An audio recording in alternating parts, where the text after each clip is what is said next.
allegiance. I pledge allegiance to the flag of the United States of America and to the republic for which it stands, one nation, under God, indivisible, with liberty and justice for all. Thank you.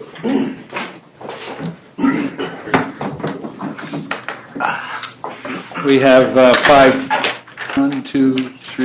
board members with us this evening. That's good. I'd like to give a shout out to my wife. Today's her birthday. Happy birthday. But I'm here. Okay. Dedication. Well,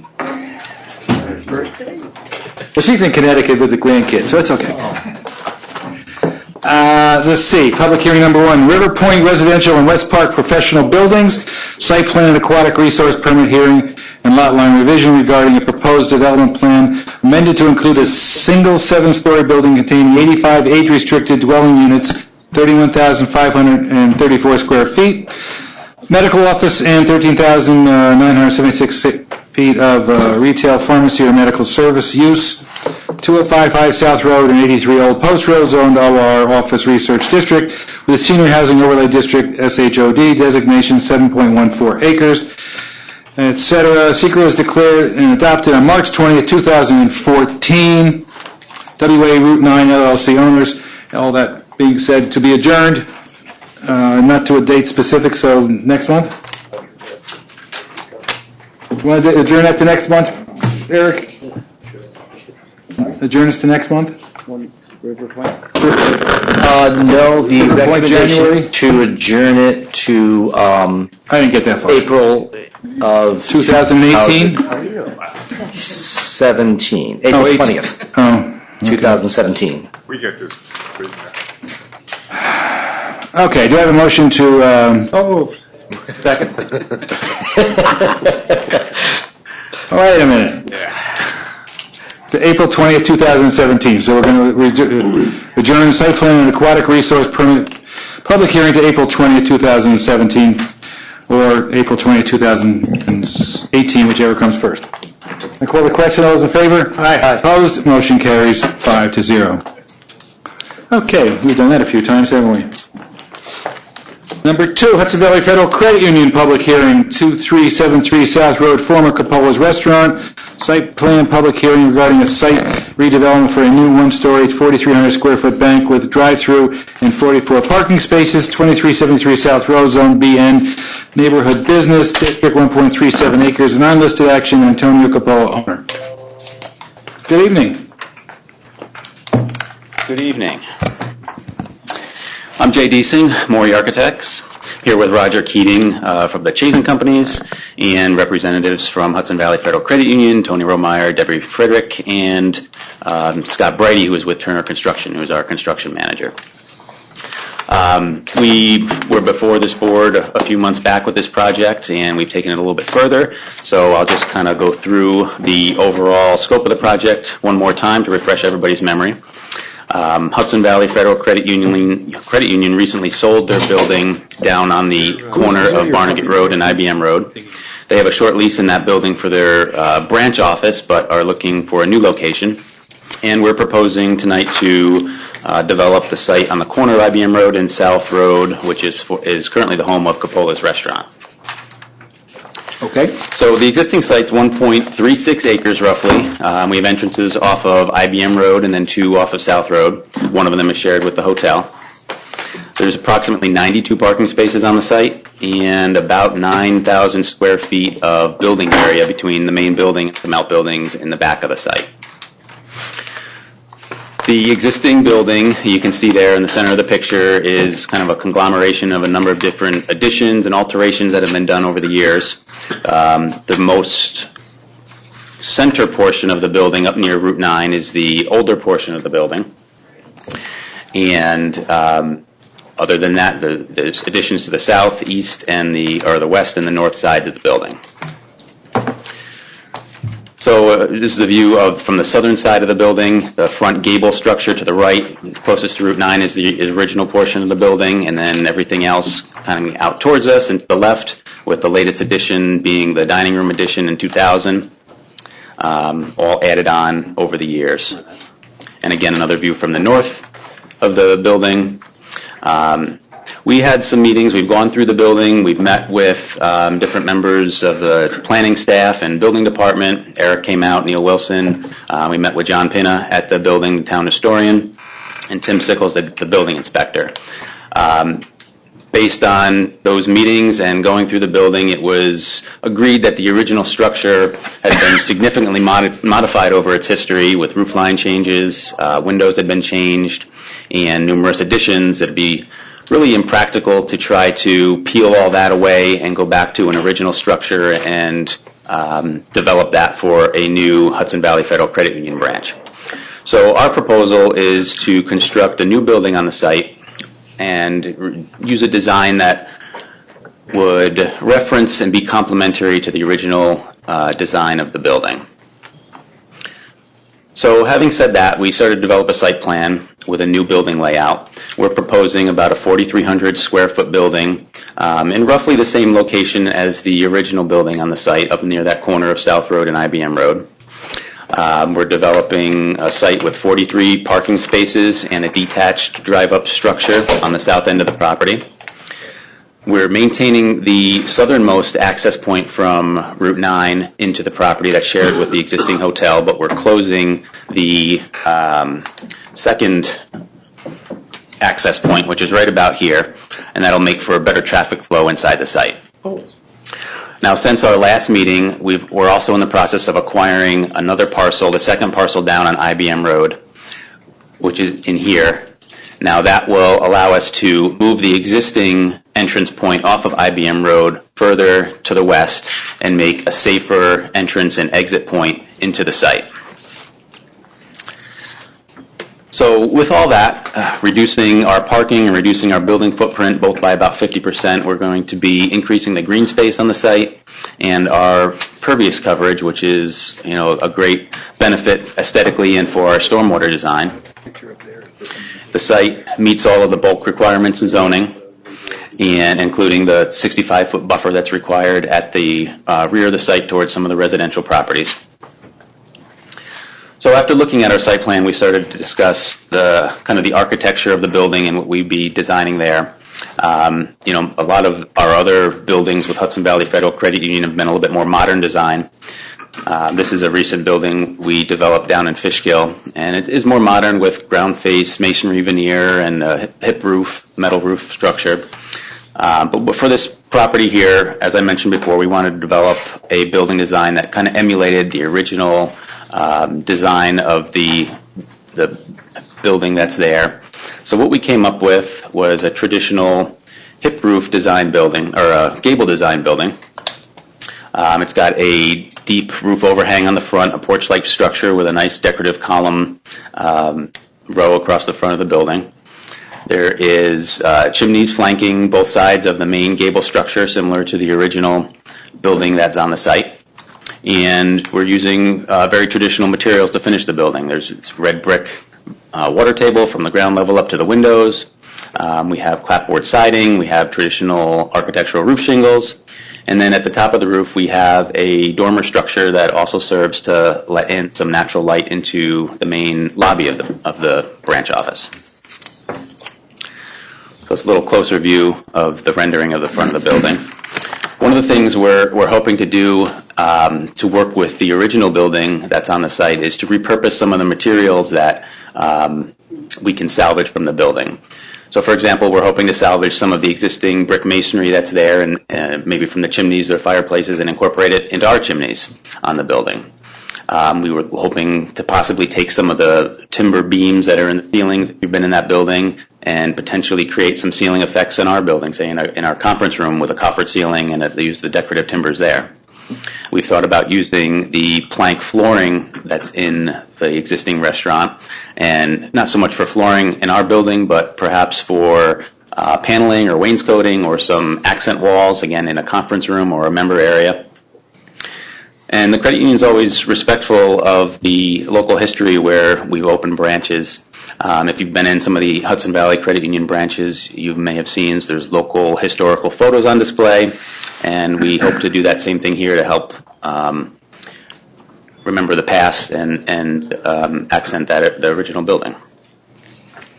So that's kind of an overview of the building and the site layout, and I'd like to turn it over to Roger Keating, who'll talk a little bit more about the engineering and traffic aspects of the site. Sure. Again, Roger Keating from Chazen. So Jay hit on a lot of the things here in his brief presentation for the overview of the site plan. There was a few things I just wanted to speak about a little bit more. With respect to the overall site layout, we are proposing a detached drive-through on the project, so it won't be attached to the building. That helps provide some better pedestrian circulation. It eliminates some of the pedestrian movements that could sometimes be where people have to walk between the cars as they're going to and from the branch. So with this detached option, it does a nice job separating the pedestrian traffic from some of the automobile traffic associated with the drive-through. The site has access to all the public utilities, so water, sewer, stormwater. All the utilities are available at the site, and we'd be looking to just provide service connections for those. At the last meeting, there was some discussion about the parking with respect to the number of spaces that we are proposing. And the town zoning requires a minimum of 22 parking spaces for a financial institution branch. And the credit unions program is usually around 40 to 50 parking spaces. The main driver of that is the number of employees that they have at their branches. They'll have approximately 20 employees for this facility. And so if we're looking back at the town's minimum requirement of 22 and we have 20 employees, it does not leave much for our members in that respect. So that's some of the history with respect to the parking ranges that the credit union usually has for branches of this size. And also, at the last planning board meeting, there was a lot of discussion along the lines of traffic, particularly the movements associated with that slip lane along Route 9, as somebody would come off of the slip lane and have to make that turn into the existing entry that's out there now, and that also was having that left movement out of that driveway against maybe some of the people that were stacking up. With this new opportunity of being able to have this property to the northwest, to reinforce what Jay was saying, is it really takes that traffic concern that the board was talking about at the last meeting. It takes that traffic movement out of play and really provides a much safer interaction here. And the one other nice thing that has come about because of this is the pedestrian interconnectivity that we're proposing as part of the project. We had currently right now along Route 9, there's a pedestrian crosswalk. Right now, that crosswalk just goes to a concrete pad that's located on our side. There's no sidewalks, there's no connectivity. The nearest sidewalk ends around the location of the adjacent hotel property. We're proposing to incorporate additional green space, close that access that was nearest to the Route 9 intersection like Jay had indicated before, and provide sidewalk connectivity up to that point. At the last meeting, there was a lot of discussion about can we bring some sidewalks down along Route 9. So we had started to develop our plan to bring those sidewalks down. And what really was great about this addition here, IBM Road? I'm sorry, IBM Road, I stand corrected. Along IBM Road is when we closed this access, we also eliminated that pedestrian interface at this particular location. And now we're able to now have that pedestrian interconnectivity all the way down to Rosewood, which is the adjacent street where we're tying into now. So, we feel that this addition here is a great value add to the project. It eliminates a lot of the concerns that we've talked about at the last planning board meeting, and we're currently working on the other technical comments that came out from the town's review of this. And with that, I think I'll turn it back to the board for you guys to continue on with the meeting, and I'm happy to continue the dialogue and answer any questions or comments. Thank you. That was a good presentation. Answered a lot of questions, and certainly procuring that parcel and creating the access off of Rosewood and the sidewalk and closing the other one on Route 9, along with using elements of the building or perhaps parts of it. That's all very, very positive. Thank you. Thank you. Eric, you want to? I'm going to turn it back over to Eric, Mr. Chairman, but I'd kind of like to just sort of go. I'm not convinced that's working. Is that working? Not hearing it, right? No. Particularly for people who are here for the first time, hearing about this project. anyway. There's been a lot of work that's been done over the past year between town staff, the planning board, and the staff and consultants of the credit union. And the current iteration that now incorporates this additional piece is a result of a real cooperative venture that's been taking place. And again, this is kind of all behind the scenes, and it's really to a credit to Tony Vermeyer, his staff, and the consultant team that has been put together for this project. I just want to say thank you, all of you, for all the hard work that you've done, and particularly the addition of the property next door really, I think, really sort of rounds out and makes the corner in terms of adding additional, green space and landscaping and the sidewalk down to Rosewood. One thing I would ask Jay to go back just very briefly. There was an original building design that was discussed with the Town Historic Commission. Back, I think we did that in June or July, I forget when the meeting was.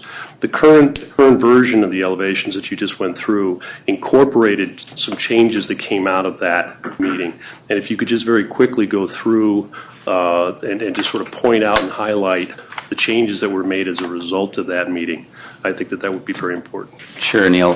Yeah, we did meet with the historical committee.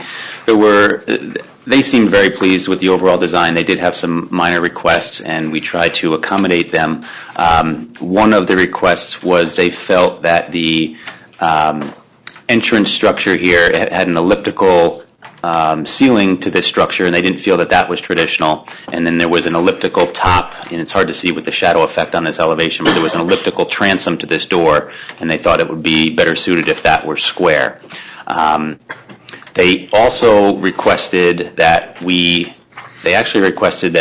eliminate this gable structure on the front of the building.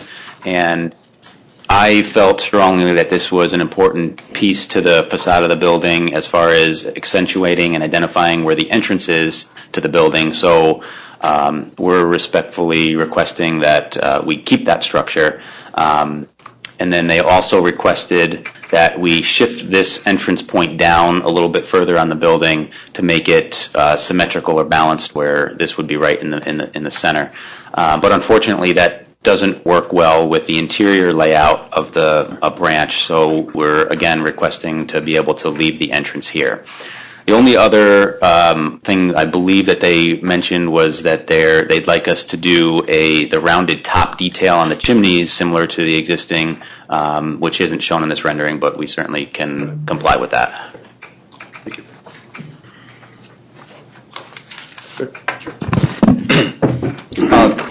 At this point, the plans have only recently incorporated the additional driveway out to Rosewood Road. There's additional civil engineering to show it, so it's not quite ready to move forward in terms of the environmental review and the detailed plan. So we're recommending that the planning board defer action on the application until we get that additional information. There's a number of comments, details in terms of cleaning the plan up. They have the comments. We can talk about those going forwards.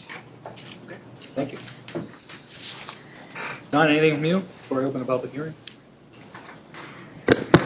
I'll just reiterate what Eric said. We just need, this new access combined into the SWIP with the drainage, and other things. We did note that this access point is less than 75 feet from the intersection of IBM Road and Rosewood, which, as long as the planning board's okay with that, I don't see that that's a major impediment. That's it. Thank you. I move that we open the public hearing. Second. It's been moved and seconded. We open the public hearing. All those in favor? Aye. Opposed? Motion carries 5-0. No one signed up to speak on this particular subject. Is there anyone in the audience who wants to speak about this right now during the public hearing? It's your turn. We want to adjourn. I think I'm going to close it. I move we close the public hearing. Second. And second, all those in favor? Aye. Opposed? Motion carries 5-0. Go around the board of questions. Carl, start with you tonight. Kudos on the architecture, and it looks. I think it looks good overall, and the sidewalk infrastructure. That's just what you're looking for. I'm sure it'll be used. The only thing I might say on the sidewalk is I don't know if you could make a more direct path if somebody got off the bus. That basically leads to a bus stop on the other side of Route 9 that people use. So I don't know if somebody got off the bus stop, they want to go to the front door. More of a. There's a little bit of. You have that going to the parking lot, kind of, but is there an issue with the topography? There's a little bit of elevation change there, Okay. and so what we're trying to do is keep that sidewalk as flat as possible through there, and so we originally had it coming up closer to the entry there, but we were seeing that the slopes were getting a little difficult for Okay. the sidewalk, so that's why we brought it down more central to the site, And it gets to the side door. and it gets to the sidewalk, and it brings them in that way. Okay, great.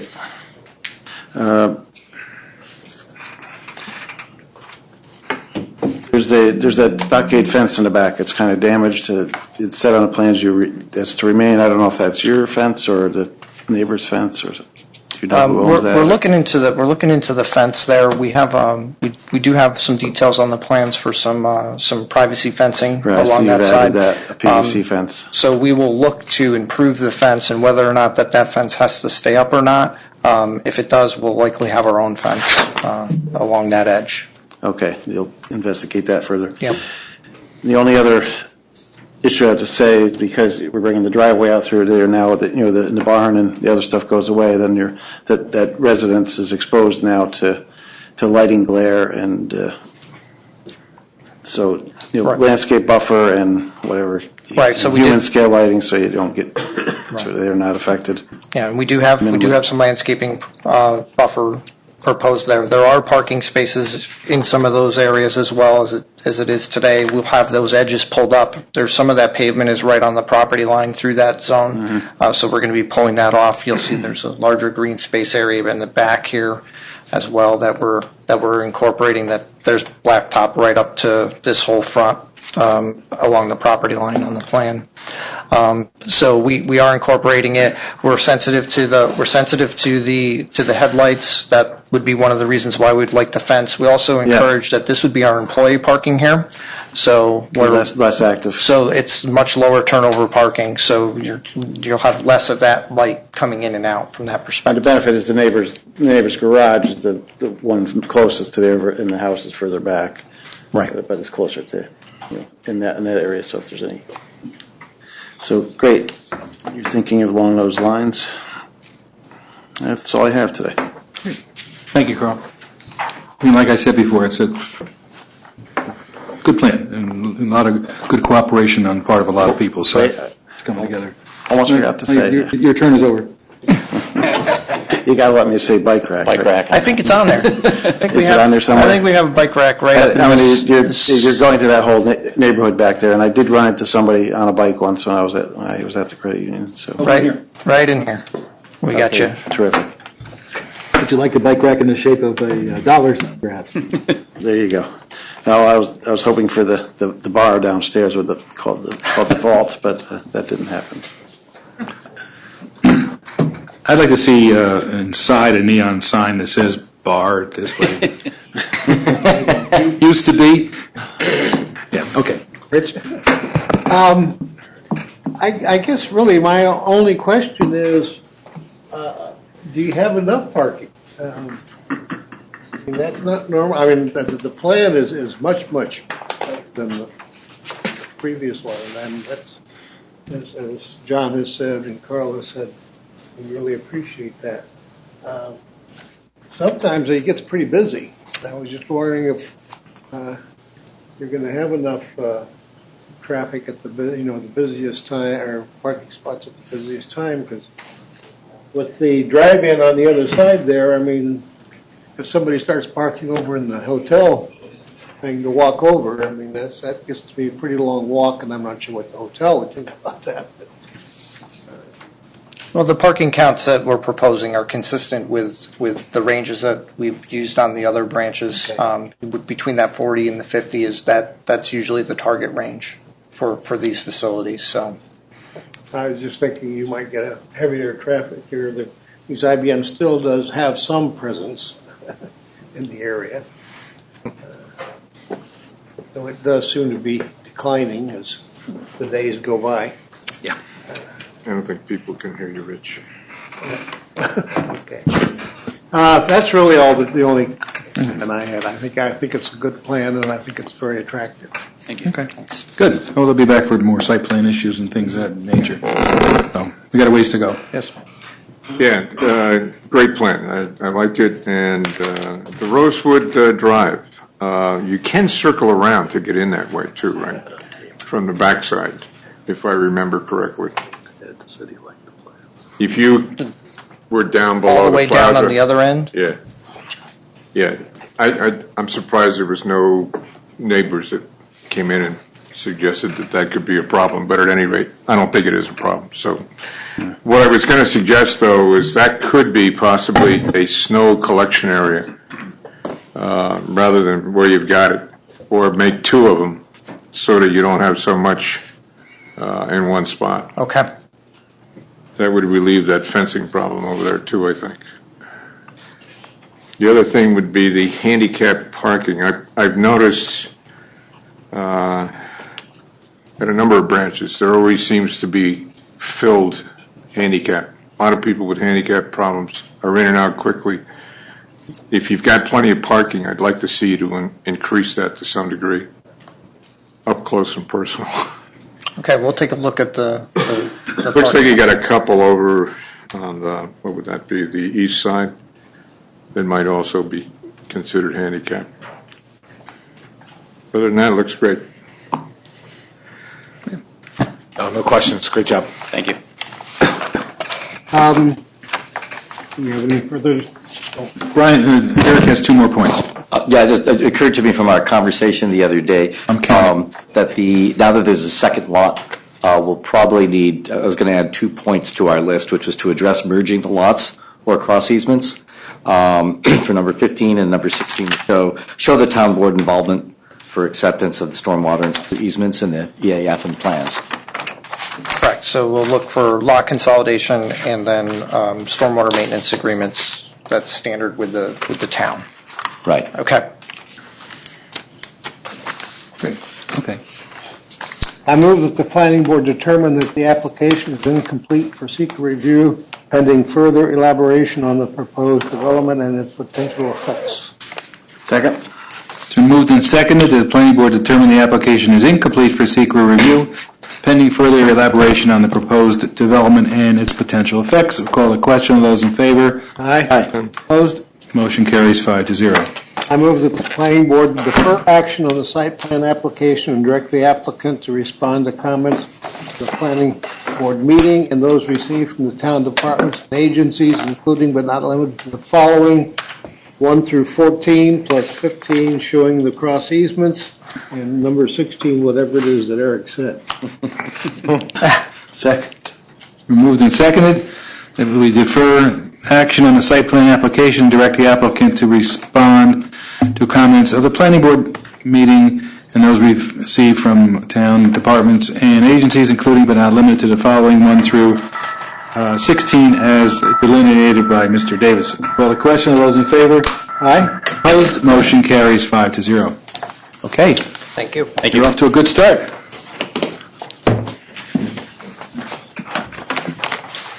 Okay, at this point, I'd like to have a motion to suspend the rules to allow comment on any other items on tonight's agenda and only items on tonight's agenda.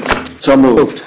Second. Moved and seconded. Call the question. Those in favor? Aye. Aye. Opposed? Motion carries 5-0. Anyone in the audience wish to comment on any other agenda items? Okay. Seeing no one, I move that we resume the rules. We resume the rules. Second. Moved and seconded. We'll resume the rules. Call the question. All those in favor? Aye. Opposed? Motion carries 5-0. Okay. Plan review number 1, Hudson Heritage Project. Review and actions with regard to the proposed project for redevelopment of the former Hudson River State Hospital, 3532 North Road, US Route 9 Zone, HRDD, Historic Revitalization Development District, 151.19 acres. Type 1 action, EFG DRA Heritage LLC owner. This consists of 3 parts. Recommendation to the town board on a referred petition for zoning amendments to the Historic Revitalization District, HRDD regulations. B, review of a draft environmental impact statement, a DEIS, and preparation of comments for the town board. And C, review of the development master plan and preparation of preliminary comments to the town board.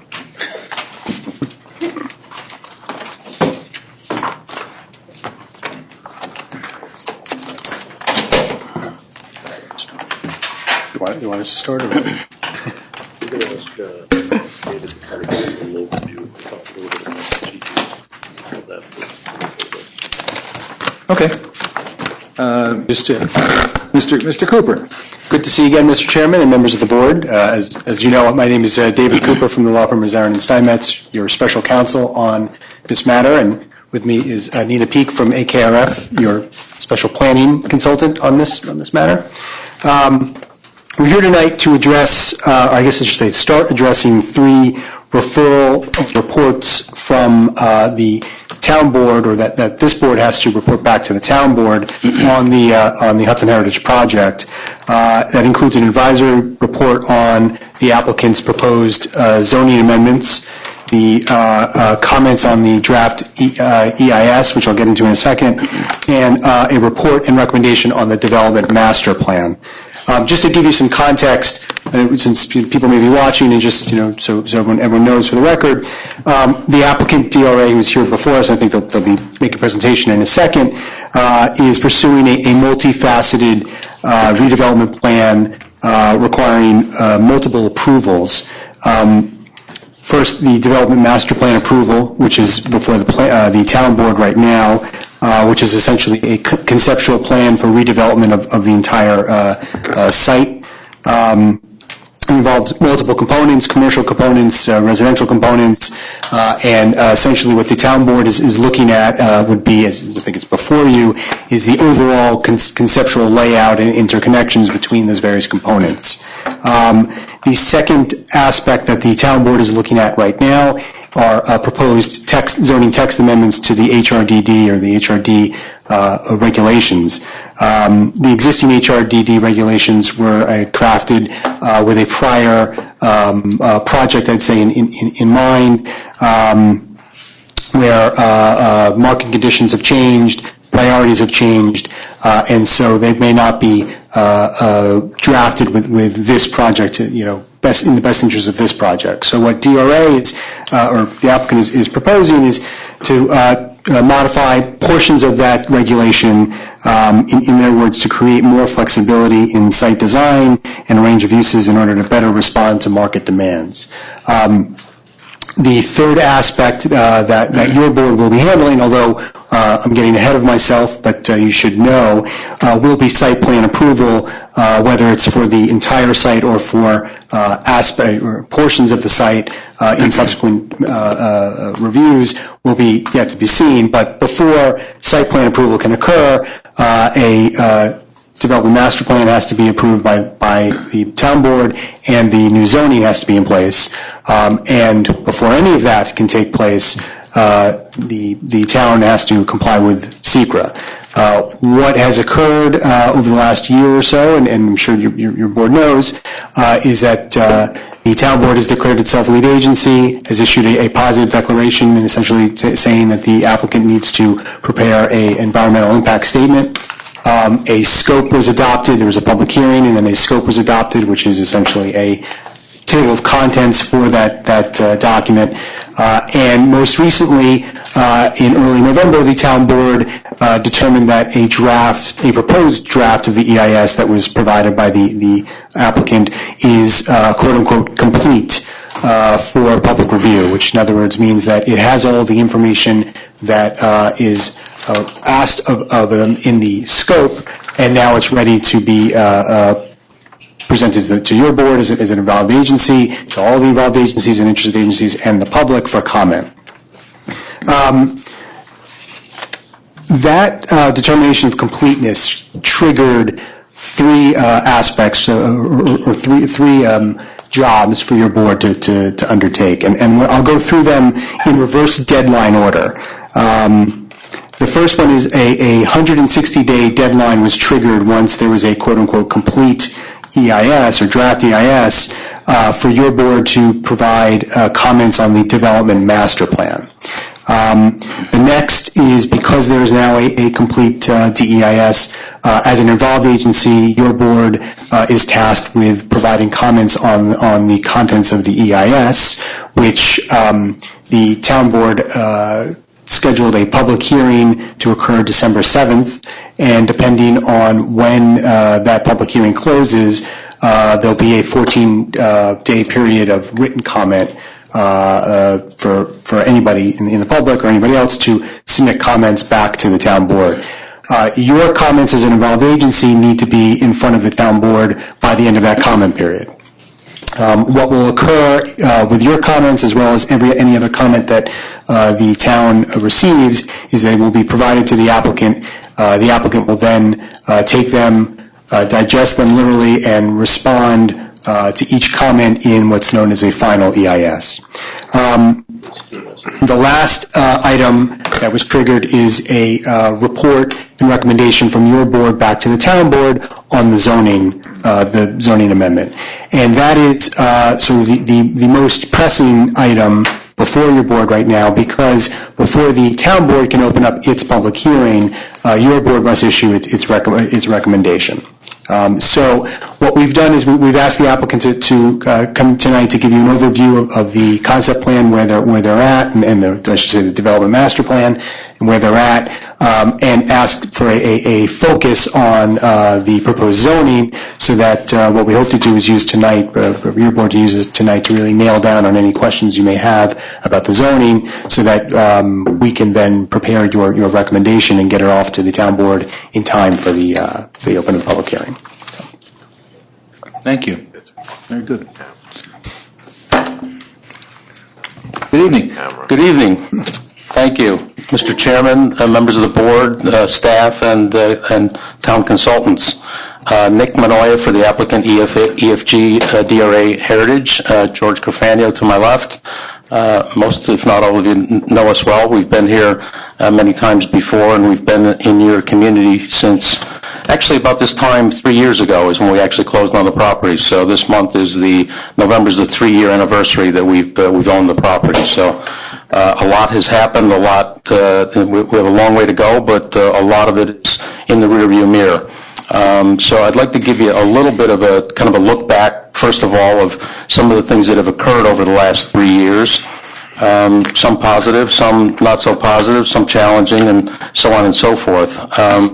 So again, we did buy the property in November of 2013, and some of the highlights, and again, you can imagine it's a complex project. It's 156 acres. There's a lot to it. There's over 55 buildings on the property, over 1.5 million square feet. What we've done over the last 3 years is complete a property-wide asbestos survey of all of the buildings and prepare demolition estimates for all of the buildings that we believe are slated for demolition based on our master plan and the approval that we have from SHPO. So that in and of itself was a daunting task. The access to these buildings is not easy.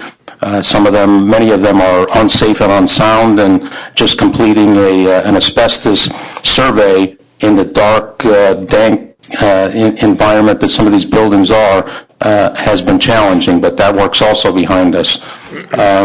One of the highlights that, and again, no particular order here of these things, but we've worked very closely with the state of New York and recently have secured a $2.5 million grant from the state of New York, which we think is only a first step and a first phase of grant monies toward asbestos abatement and demolition. It's a state-supported project at the highest level. The governor considers this project of special interest and supports it, and again, it's being supported all the way up from the governor's office with a $2.5 million grant. We're in the process now. George and I spend a lot of time working on documents with the state. We're in the process of documenting that grant, and project manager will soon be named at the state level that will oversee and work with us directly on that grant and others that we're in the process of attempting to secure. Most recently, again, no particular order, we have demolished the 5 structures on the property. And George, if you don't mind, maybe you can just point out those 5 structures so that we can, for the board's and the public's perspective, get a sense of where they were.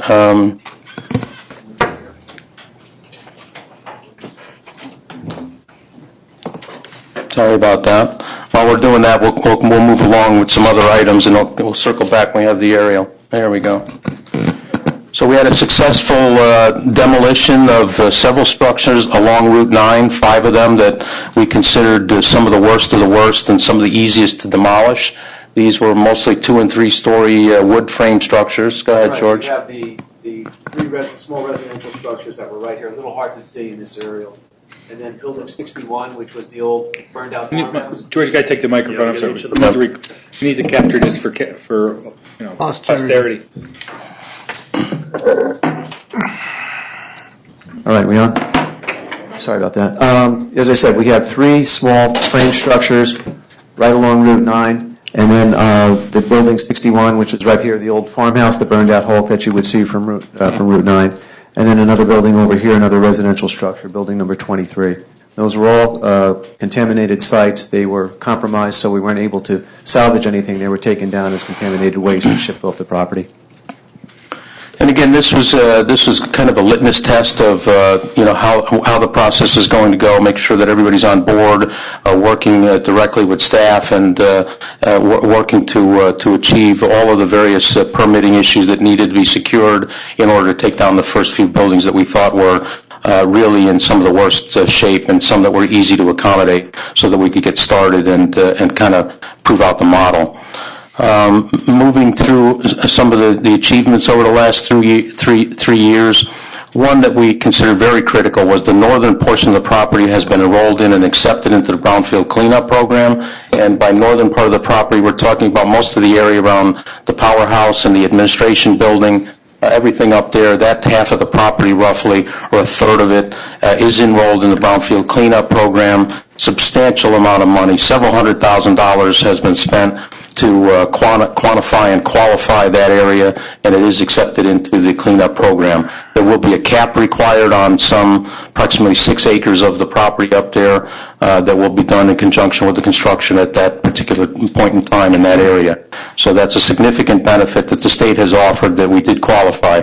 Along those lines, the program was recently amended, and there's another version of the program out that we are now looking to qualify the southern portion of the property. And George, just so the southern portion ultimately is the area where the retail development work will occur.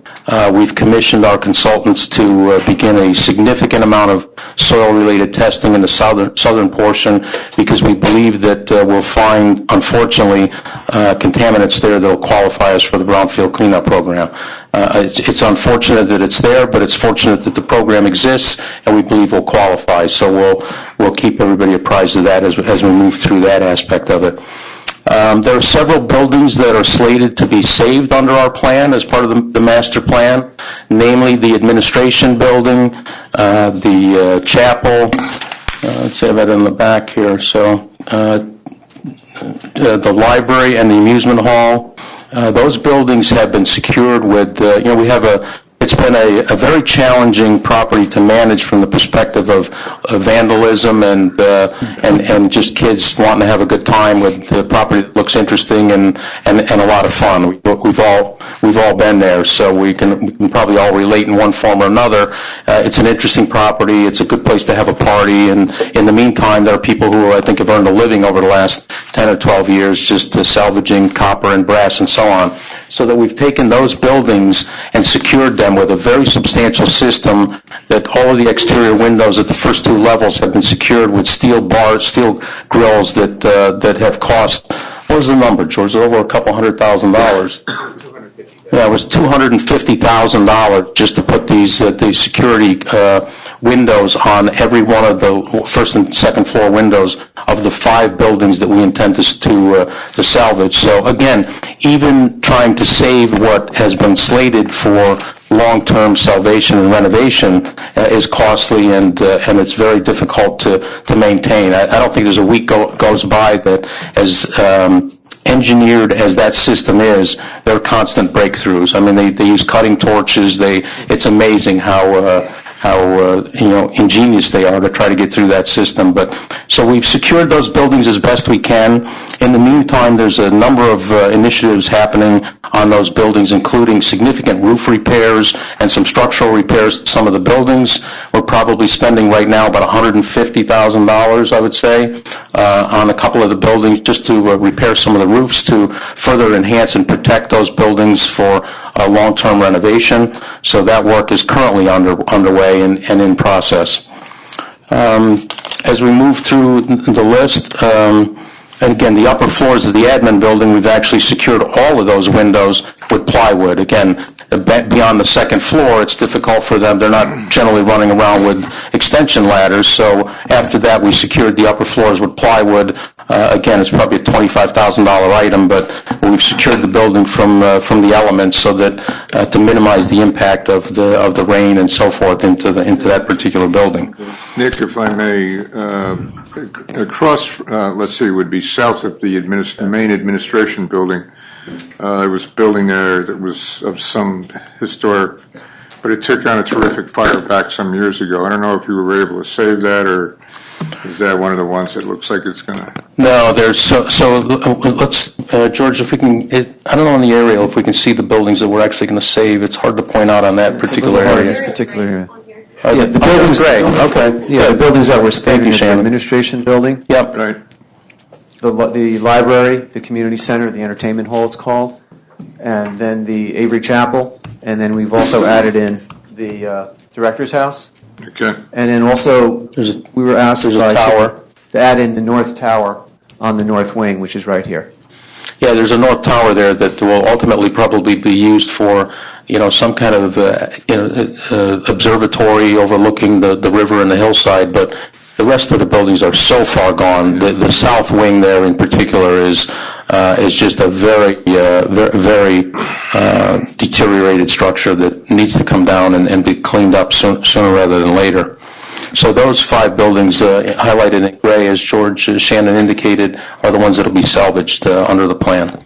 And we're doing everything we can, for your knowledge, to try to keep them as secure as we can and weather tight during the period where we're moving through the approvals. We're up to the time when we ultimately renovate the properties. So, have you considered electrifying the steel bars? I thought about using that tower as a guard tower with,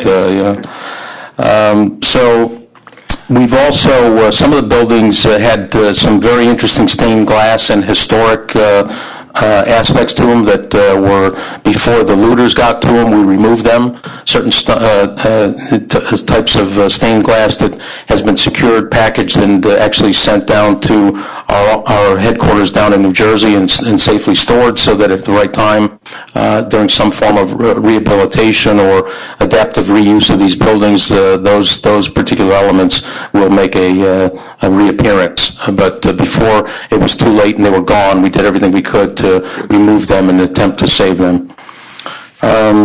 There are a series of underground steam tunnels, as you know. We've put concrete barriers inside several of them in an attempt to, again, these folks are as ingenious as I've ever seen anybody. They're cutting through steel that we've welded to seal them off. They're doing whatever they can to get down there. They're having parties. They're looking for brass and copper, but we built cement walls in some of the tunnels. We've literally filled some of them where the most prominent entries for these folks. We filled them with concrete so that if they can jackhammer through that, then they can have whatever they can find.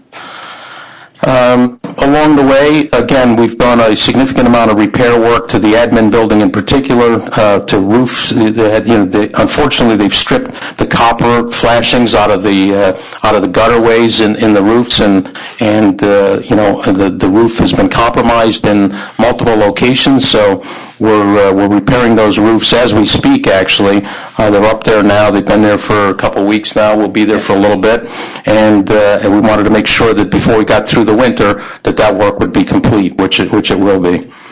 And actually, we're slated here for probably the end of December, right, George? We've worked closely with OMH at the state level. We had a unpleasant discovery that the state had left behind a tremendous amount of medical records in the properties, which they repeatedly told us didn't exist, and we found them on the internet. As a matter of fact, people would go in and take pictures, and I forget who it was. There was actually somebody local that was. As we were walking the property, we found one of the medical records from the former administrator of the site from OMH. It just happened to kind of blow by one of the buildings. Yeah, that was at a time when they denied that there were medical records on site because they told us they removed everything, and this was from one of the former OMH employees. So it was hard to deny that one. So that became a kind of a little bit of a chasing of our tail and a circus for a while until we could convince them through our own initiatives that there were multiple buildings where there were medical records still left behind by the state, which, to the best of our knowledge at this point, have largely been captured by the state at their expense and their initiative as a result of our efforts before these things appeared on the internet and ended up all over social media. Unfortunately, on the OMH subject, there's been a couple of sewage spills at the property, compounding all the other environmental related problems we have. As you know, the state has a facility.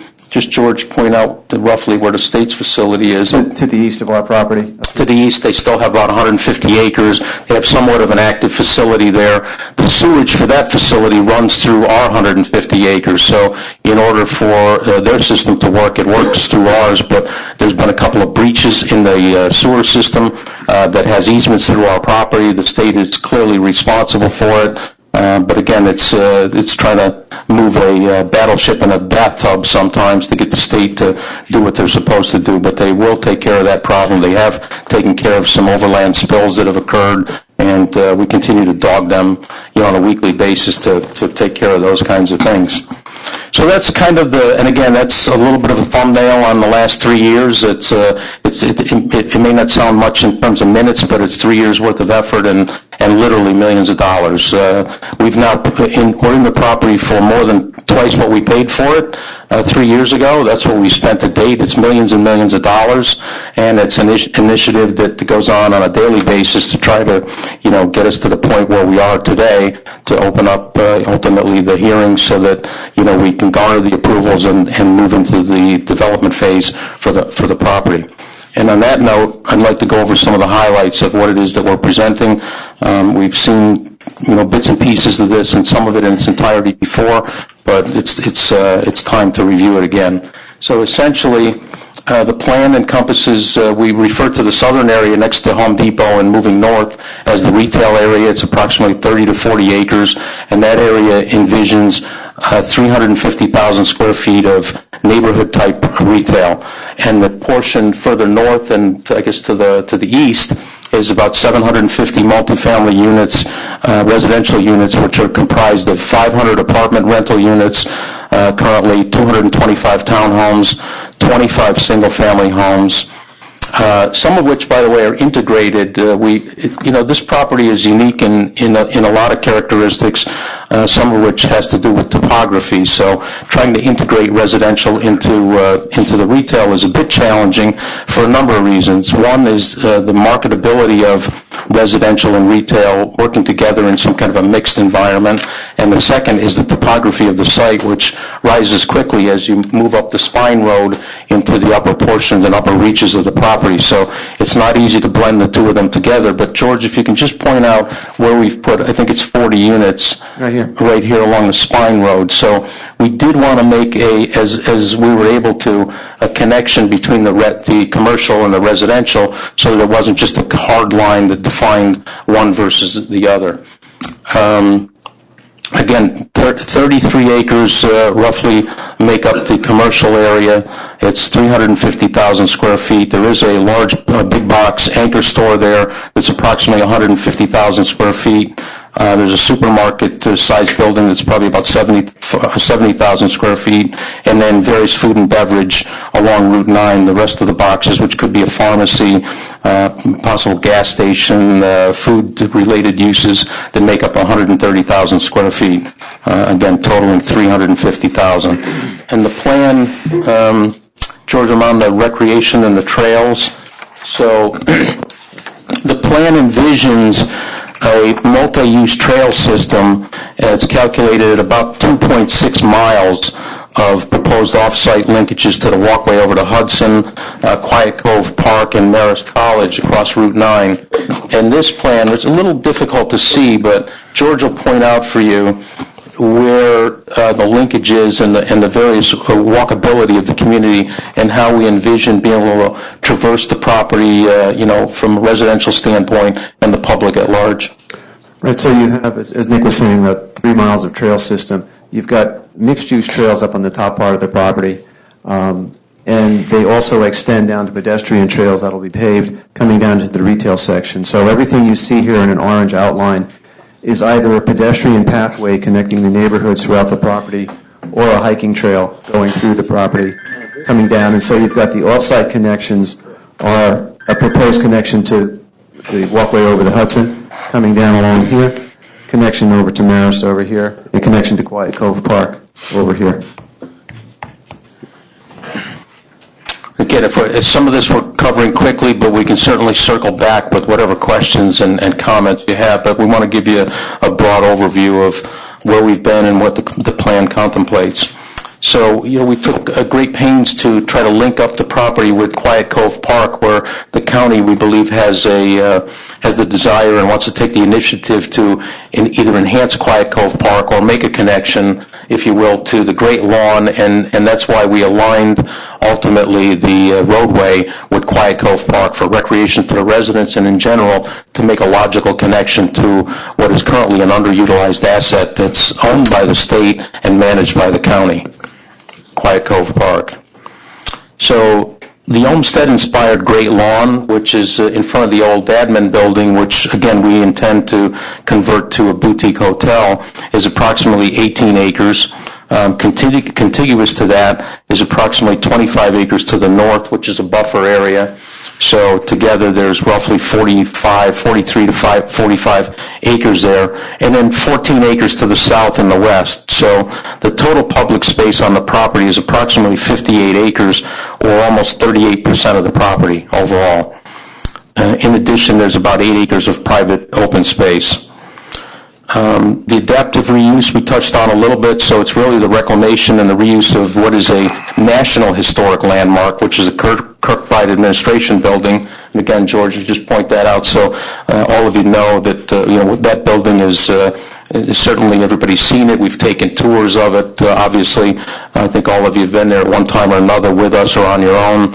It's a fantastic building. It's a challenge to convert a building like that, given the complexities of construction and the asbestos and the lead paint and so on, but that building is slated to be converted to a boutique hotel. It's about 80,000 square feet in its current state. And again, the library, the amusement hall, Avery Chapel, and that tower to the north there are the buildings slated for use. In addition, the former director's residence.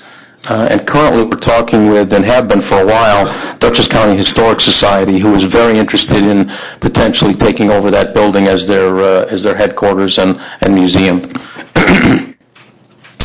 So environmental, again, I touched on it a little bit, but just as a reminder, because this is really part of the daunting aspect of this property, that the asbestos abatement and demolition of over 1 million square feet of contaminated buildings, many of which are structurally unsound, the positive of the New York State Brownfield Cleanup Program, the grant money by the state. So far, we've removed about 700 tons of petroleum-contaminated soil up there in the north area around the powerhouse, and that will ultimately be capped. There's about 6.3 acres of contaminated soils that will be capped as part of that Brownfield Cleanup Program application. We wanted to touch base a little bit on the zoning, and we think that the underlying zoning in general is good. We think that market conditions and where we are in the market and where we see the market in the future over an extended period of time with a project of this magnitude that will likely go on for, a decade, maybe more, depending on market conditions and where interest rates go. Needs the flexibility that we have worked closely with staff and your community to try to enhance the zoning and have it be flexible and malleable enough so that we're able to finance this project, make it financeable, make it financially feasible, and be able to have the flexibility over time as the market changes to be able to adapt to various market conditions. So hence the way that the zoning appears today and the requested changes and amendments to the zoning. Makes perfect sense. Do you have any tenants lined up so far? Or? We haven't, that's a great question. We've been approached by tenants. There are tenants who have indicated an interest, and we've told them that because there's been a lot of false starts on the property, a lot of tenants don't take the development seriously. That they say, well, we've been here before, somebody else was going to develop this, they said they were going to get their approvals, it didn't happen, so they don't. There's not a high level of seriousness from tenants until we think we have our approvals. When we get through seeker, we've told people, listen, when we get through there, we don't have to worry about whether or not we're going to have an approval. We will have an approval, and then we're going to sit down and we'll talk to you in earnest. Makes sense. Gotcha. Good point. Thank you. Eric? Anything, David? Well, if there are, obviously, the first thing that this board needs to do, and pretty quickly, is make a recommendation to the town board on the zoning. So this is a good opportunity if there are questions about the zoning that was proposed back in 2015, which it was referred over to this board a while ago, and probably has been sitting here, you've seen it, but it's been a while. It is a good opportunity to ask the applicant any questions you may have so that you can be informed, so any recommendation to the town board would help them. Sure. Okay. You want to weigh in or go around the board and see if there's any particular questions? I mean, from the standpoint of staff, I mean, we were involved in the preparation of what is a Schedule B of the development agreement, which is the amendment that was referred over, that David is talking about, that was referred over in this, I think, the summer of 2015. So from the standpoint of comments from staff, we've seen it, we commented on it as part of that give and take before it became public, it was referred over. I don't have any additional comments on that. So at this point, it really is up for the board members to either make your comments, and this is, again, this is sort of one of the zoning referrals that we see, quite often, and the board has an opportunity as far as its recommendation to the town board to say, yes, we recommend adoption, no, we don't recommend adoption, or we recommend adoption with these changes. So basically you have three courses of action. Gotcha. Let me go around. Let me start with Rich. Anything? John, just a point of clarification. The packets which you have, we provided the Schedule B redlined version of the changes that were proposed in 2015. When we last spoke, just recently, the board expressed an interest in the board was advised that there were some additional changes being floated by the applicant, some additional changes that they were considering proposing to the town board. The board was interested in that, and so David Cooper of Zarin & Steinmetz has provided you just tonight with a copy of those changes. They look somewhat similar in your packets because they're both red lines. But the Schedule B is the red line in front of the town board. The memo that David prepared outlining the changes has attached to it the additional changes that are being considered. Okay. Well, that's it. Okay. Comments? My problem is that I really haven't had much time to look at this past week due to personal considerations.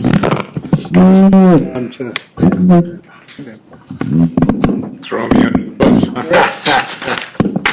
I think this is what you're referring to, Eric.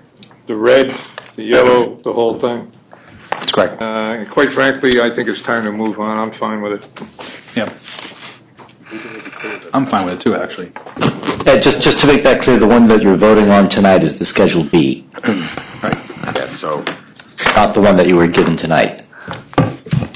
I'm fine with Schedule B, and we've had that, and we'll have another opportunity down the road to, Yes, you will. right, there are other opportunities to comment on this. Right, right. Yeah, I think we should move it forward. Yeah, if it's going to come back to us. The confusion arises in the sense that coming away from our workshop on Tuesday, we advised the board that there were some additional changes to that Schedule B that had been discussed offline with the applicant.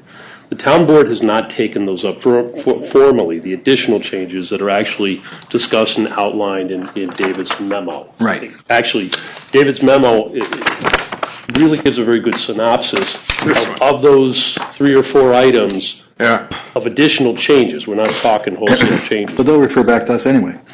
But those will come back to you at a later date. Right. The one that you're being asked to make a recommendation on is the one that Schedule B. you've had for over a year, and now it's kind of surfaced because the EIS is now before you as well.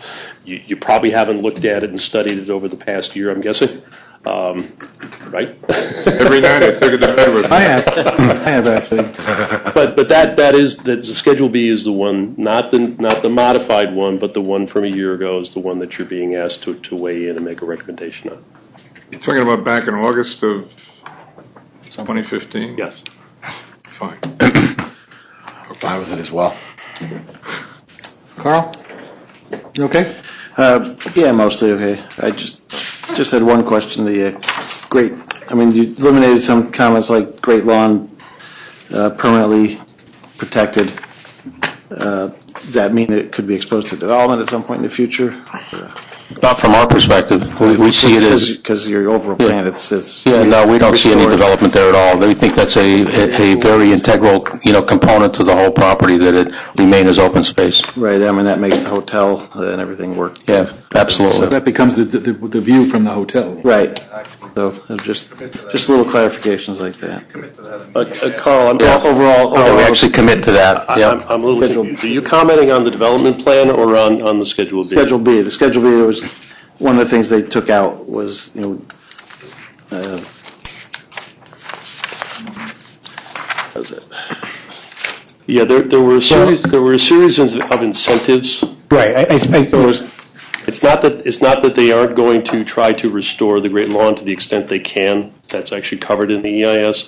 Right, it was part of the protected. It had to do with the hierarchy of incentives, that if you did this, you got another 100 units. If you did, Right. all the incentives have come out. Right, you modify that, I understand that, that's fine. It just, right. The town board, and your board to certainly as an involved agency and as an agency that's going to undertake site plan approval, will be essentially approving the layout, right? So, and then once that layout is approved, that development master plan is approved, and it comes before your board has to certify that whatever site plan they're proposing is consistent with the development master plan. So, and I think, Nick, you just said it, that they had already committed to preserving the Great Lawn as part of this development master plan, and if the town board sort of stamps its approval on it, then that's what happens. It's preserved. So. Okay.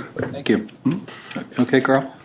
yep, I'm good with Schedule B at the moment. I'm good with Schedule B too. Concerned with one of the additional comments, or the additional, Wanna make the motion? but we can discuss that later. Yeah, you have I'll make a additional motion. time to study that. Yep. And that still needs to be formally submitted to the town board, again, for another referral back. Okay. So I'm going to move that the planning board make a positive recommendation to the town board to adopt the proposed HRDD zoning amendments with consideration of the following comments. Which are the, That's only if you have any. and we had no following comments, so I'll strike that. Second. Okay, so moved and second, the planning board make a positive recommendation to the town board to adopt the proposed HRDD zoning amendments, period. And call the question, all those in favor? Aye. Opposed? Motion carries 5-0.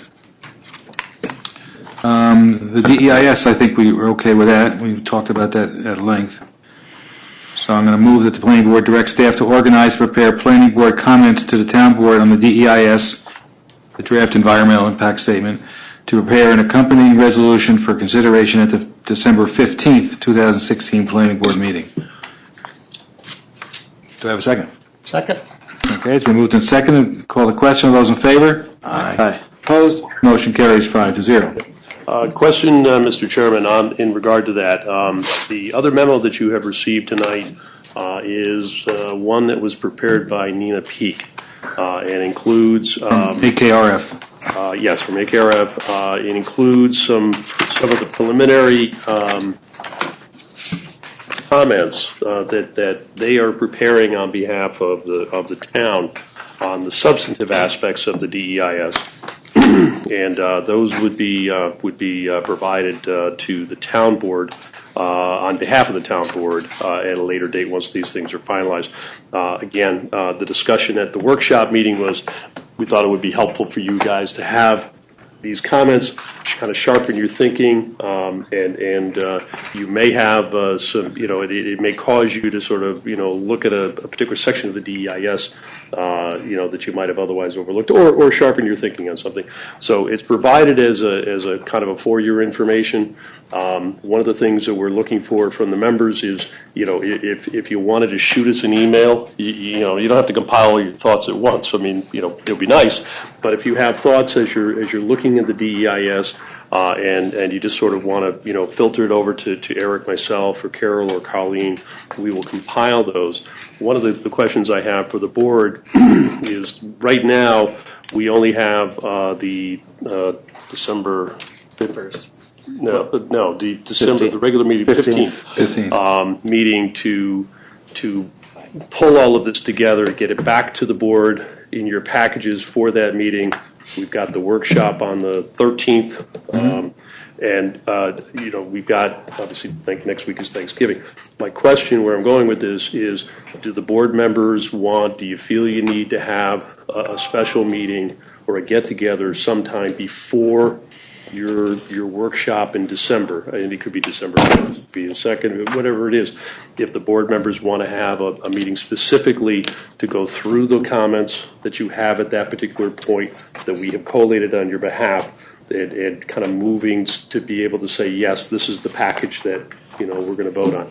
Otherwise, we're looking at trying to pull all of that together as part of the regular meeting agenda and the staff reports for the meeting on the 15th, which is fine. But if the board wants to have a special meeting, my recommendation is set it tonight.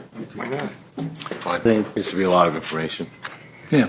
Okay. We'll schedule a meeting. We're already up against 1,000 pages of DEIS. Might throw another meeting in.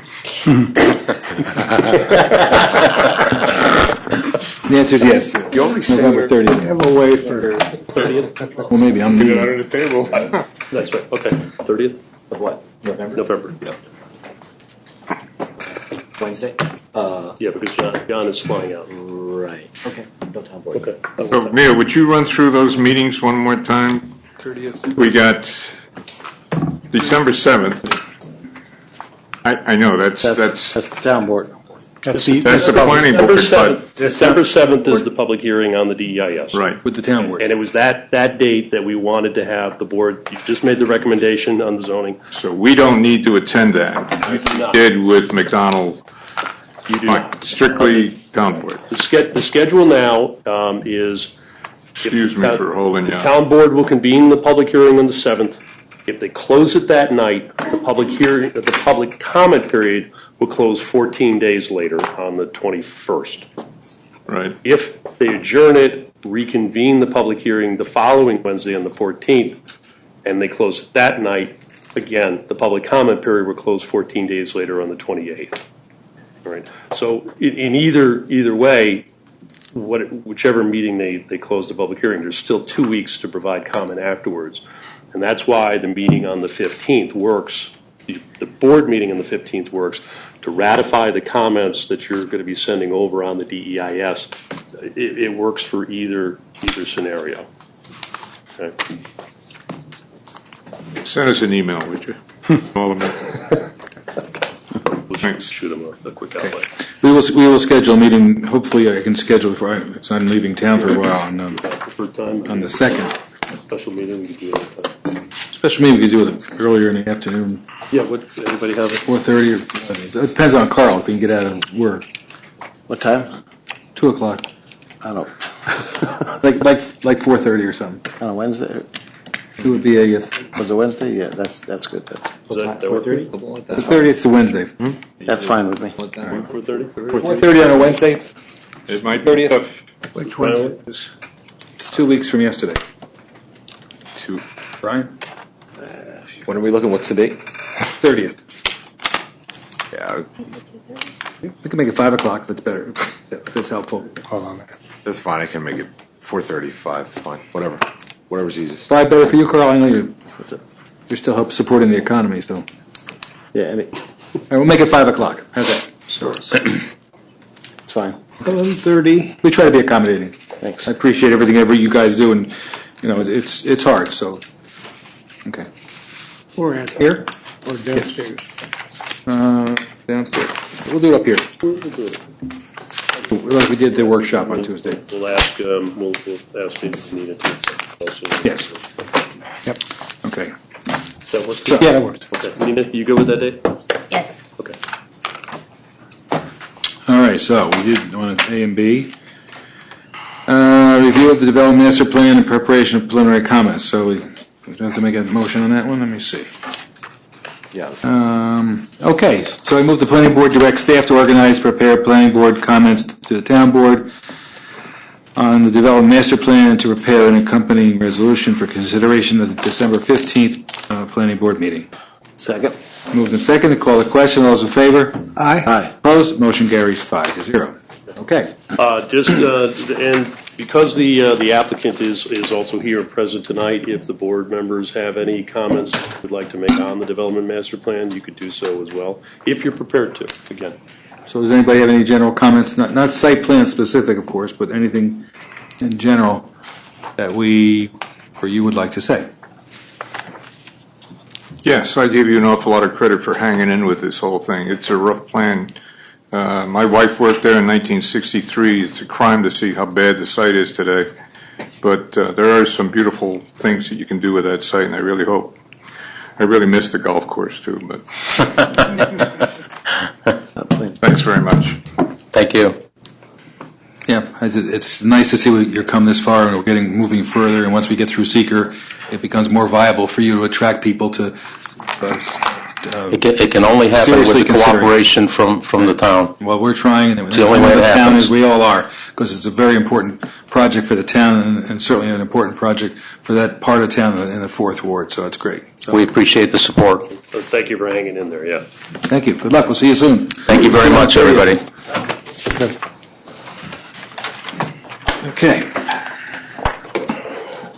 Plan review number 2, Poughkeepsie Rural Cemetery, new access drive and land contour.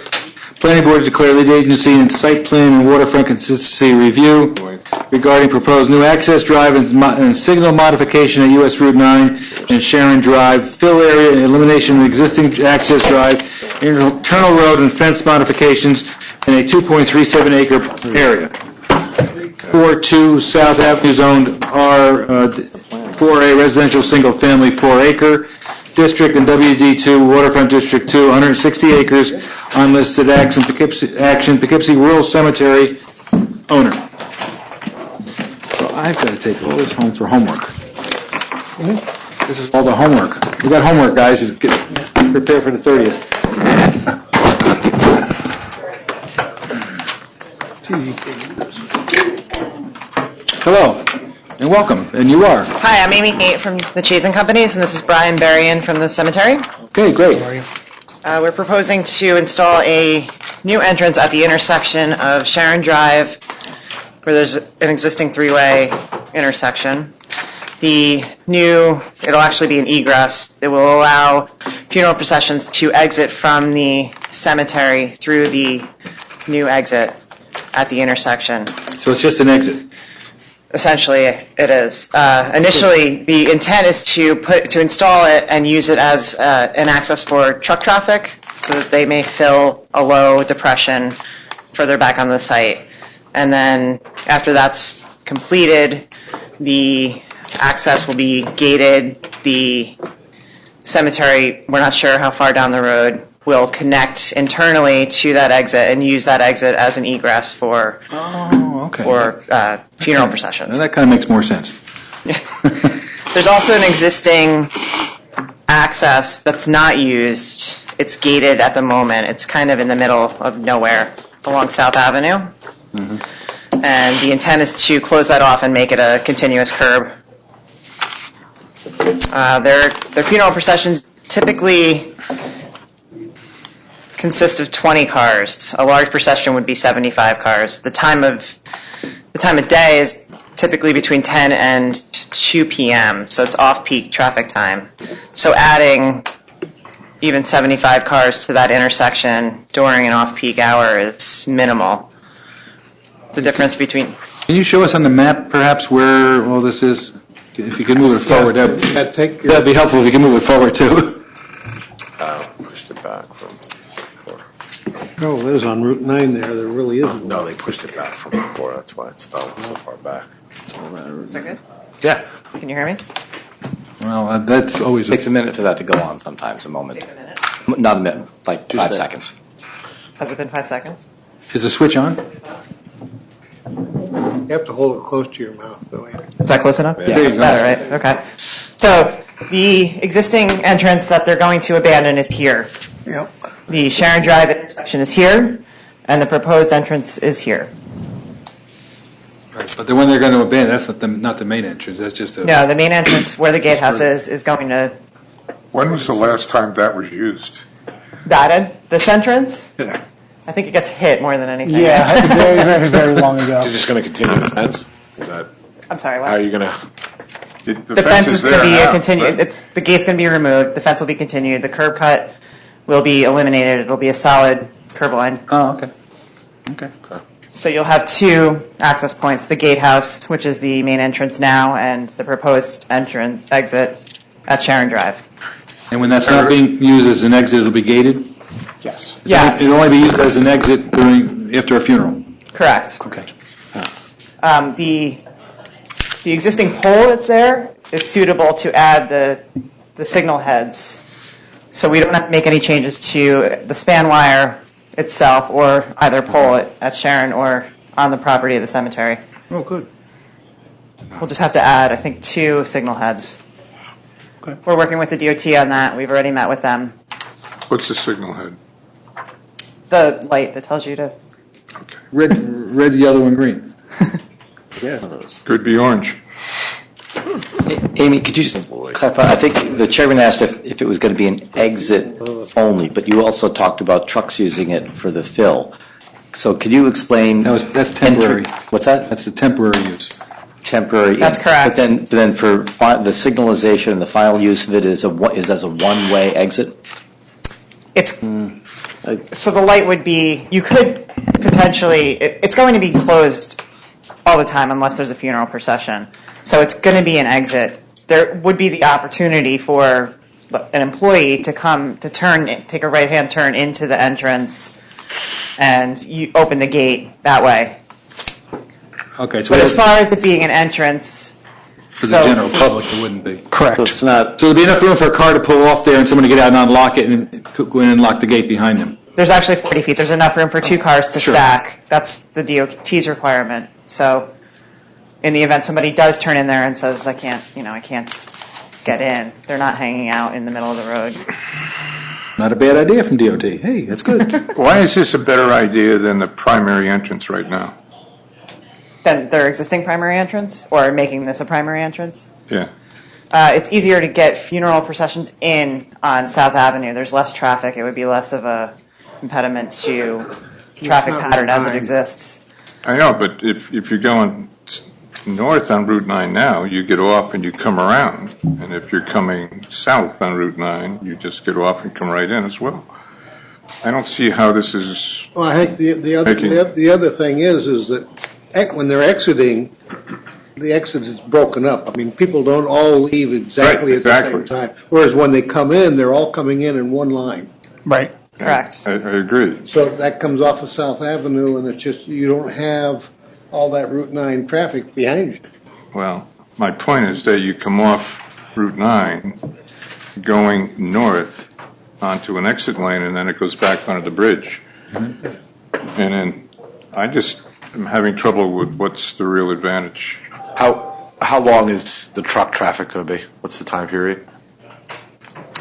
2 weeks, I believe. Yeah, 10 about days. that. That's it? That's it. We only have room to fill about 10,000 cubic yards. So Only. that's It about won't take long. 540 trips of truck traffic. So Do you have any proposed use for that? I mean, that area, is that a future expansion area then, after it's filled, or building another building, or? it lends itself nicely. It's basically a bowl.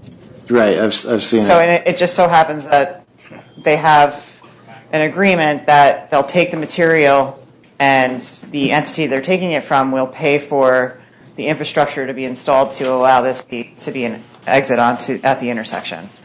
So it's kind of a So it's, win-win. yeah, so it won't be an alternate entrance for somebody just coming to visit? No. No. They still have to come in through the main entrance? The main gate, yeah. Right. Primarily function would be to function large funerals out, so that mostly way, out. as more funerals are coming in or visitors coming in, you're not having 75 cars trying to get out out while at the other same people are time, coming in. okay. When you come in through the gatehouse, it gets kind of narrow, and that's Right. where primarily most of the business is done, so allow all those cars to exit out safely onto Route 9. So it's going to reduce the conflict at the main entrance for people coming and going. Exactly. By allowing funerals to get out of the other. Right, because you come in and there's the sundial there, so there's an area, a short area where you can stack cars in the front, but No, it's not a much. narrow area where people park and come in and, are walking across. So in order to avoid a potential issue or hazard, will allow us to. That's always exit been a bottleneck, I guess. Correct. I see. But you'll control the, essentially. Correct, yeah, we'll be opening the gates and closing the gates for that once it's closed. Yeah, we really don't want people coming in from up there, to be quite honest with you. It's only going to be used primarily for us to allow people to exit the property and then close the gate behind them. And the nice thing about it too, from a safety standpoint, if there was ever something on South Avenue where we had to, get off the property and we couldn't use our entrance, this is a safe place for us to exit the property or others on our property to get out. Obviously, using that old exit would be a hazard because there's no light. It's very narrow. The sight distance is not good. So it also helps as a safety standpoint for us if we ever had to exit quickly for some reason. Is there any allowance for fire engines or anything to get in through that? The new entrance then? Essentially, go ahead. I'm sorry. You can speak to that. You mean like a Knox box or? Yeah, something like Yeah, we so would- they could open the gate. I think the DOT would require that, and I'm sure the emergency services would as well. It's going to be a major DOT entrance, meaning that the apron's going to be wide enough, as it would be for any So they, commercial they site. can So pull off and open it up. Absolutely. Yeah. Push back from the DOT on this? no, they're working with us. We just have we're submitting next week to them for we've met with them a couple times. They like the idea of making it a four-way intersection. So will the signal stop traffic for the funeral processions out? Will it stop traffic on Route 9 for it? It'll be triggered, so when somebody's sitting at the gate to exit, the light will be triggered You to, can actually. right, but it won't, It'll if add nobody's to there, it won't stop traffic. You won't have, meaning, you're asking like access, like fire has access sometimes? That's what I was asking. Yeah, she said that's But it Yeah, we won't, can it'll put just like be a- the signal in the road. It'll accommodated. sensor Signal in the road, correct? But we can Sensors. also put a Knox box on the gate so that fire They can access. get in and out. Yeah. Okay. So just to show you, this is the area of impact compared to the entire site. This is the area we're filling here, and this is the entrance. And this is the entire cemetery. And here you have Central Hudson's parcel here. You're going to wait till after truck traffic is done to use it for other Yes. uses? Correct. Yep. I guess once the truck traffic is done, then they have to pave the road and do all that stuff once all the material's been delivered, right? Right. That's when they start grading. Well, they're two separate issues. So the only impervious we're adding for the pavement would be just this small section here. But yes, it will be installed after the truck traffic is finished. But this is the only area that we're making impervious So that's a connector road that you're adding to get to. to the internal. How long is that? That is about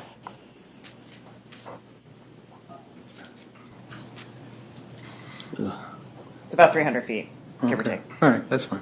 Was there a reason you curved it versus a more straight connection there? It would be that radius is makeable for a utility truck or Okay, bigger, yep. We can't make it a right turn. It would be. Especially with limousines and hearses. I guess I can understand that because I've been to funerals down in Westchester where they have some huge cemeteries. And when people come in and they start stacking up by the office, I have to check in. It becomes a nightmare if there's 3 or 4 funerals going on at once. Right. It's like people end up going to the wrong place. And they miss the funeral they were there for. And so if this would help that situation, I guess it makes sense to me. So, Thank you. not that I want you to be busy, but unfortunately. It's one of those things other than taxes. That's right. Are you hanging out in the cemeteries? Take care of one. I appreciate it. It is a really The one beautiful you place take to care hang of out. is somewhat smaller. Oh, yeah, it's very small. Thank you. Like the camp. If you've never done it, they've got a nice walking tour of It the is whole nice. thing. With, see Vassar, Smith Brothers. Okay, let's move on. Off drops. So we're here tonight. Yep, we got it. Okay. And if there's any possibility that we could have a waived public hearing, that would be That's our. fantastic. We didn't put that in a recommendation because tonight's only lead agency, but if the board's inclined to waive the public hearing, it would help to have that endorsement now so we know for the next time. I don't have a problem waiving the public. Yeah, I don't either. Got to wait the 30 days for the lead agency Right. before we can act, though. Yeah. We plan to submit on Monday again, so Okay, I think at the next meeting, the 30 days will have expired, right? close. When's the Yes, site you have in your package a lead agency circulation. Staff took the liberty of circulating that in You've already advance. done it. And so part of your resolution tonight is to authorize that lead agency circulation. That's already occurred. Yeah, that has already happened. Okay, so it's been circulated. How'd you know we were going to do it? Okay. You ready? Yes. I move that the planning board declare its intent to be the lead agency to coordinate the environmental review of the proposed project as an unlisted action and authorize the planning department circulation of a notice of said intent, a copy of the EAF, and a copy of the application to the identified involved agencies. Second. We moved and seconded that the planning board declared its intent to be lead agency, et cetera. Call the question. All those in favor? Aye. Opposed? Motion carries 5-0. I move that the planning board defer further action on this application pending the establishment of lead agency and direct the applicant to respond to the comments of the planning board and those received from the town departments and agencies, including but not limited to the following 1 through 7. Second. Moved and seconded that the planning board defer further action on this application pending establishment of the lead agency and direct the applicant to respond to comments of the planning board and those received by town departments and agencies, including but not limited to the following 1 through 7. And call the question. All those in favor? Aye. Opposed? Motion carries 7-0. Okay. Thank you very much. Thank you. It was a good Thank you. presentation, and you answered a lot of questions just in going through the whole thing, so that, you know. And you got a lot shorter trip home. I do, it's true. Okay. Thank you, everyone. Good night. You're Thank you. welcome. Congratulations on your election to the trustees of the library. Thank you very much. It was a hard campaign, but Okay, plan review number 3, SPAC and Partners LLC-2, or II.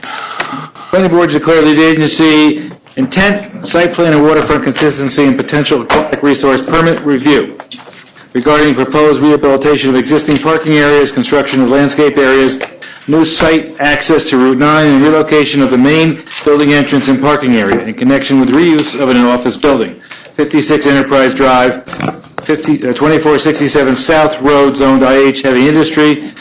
Unlisted action, SPAC and Partners LLC owner. And for those wondering where this is, it is the old IBM Building 5.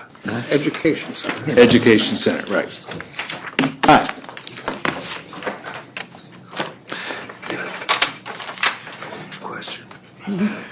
Good evening. I'm Chuck Genk with SPAC and Partners LLC. current owners of the property.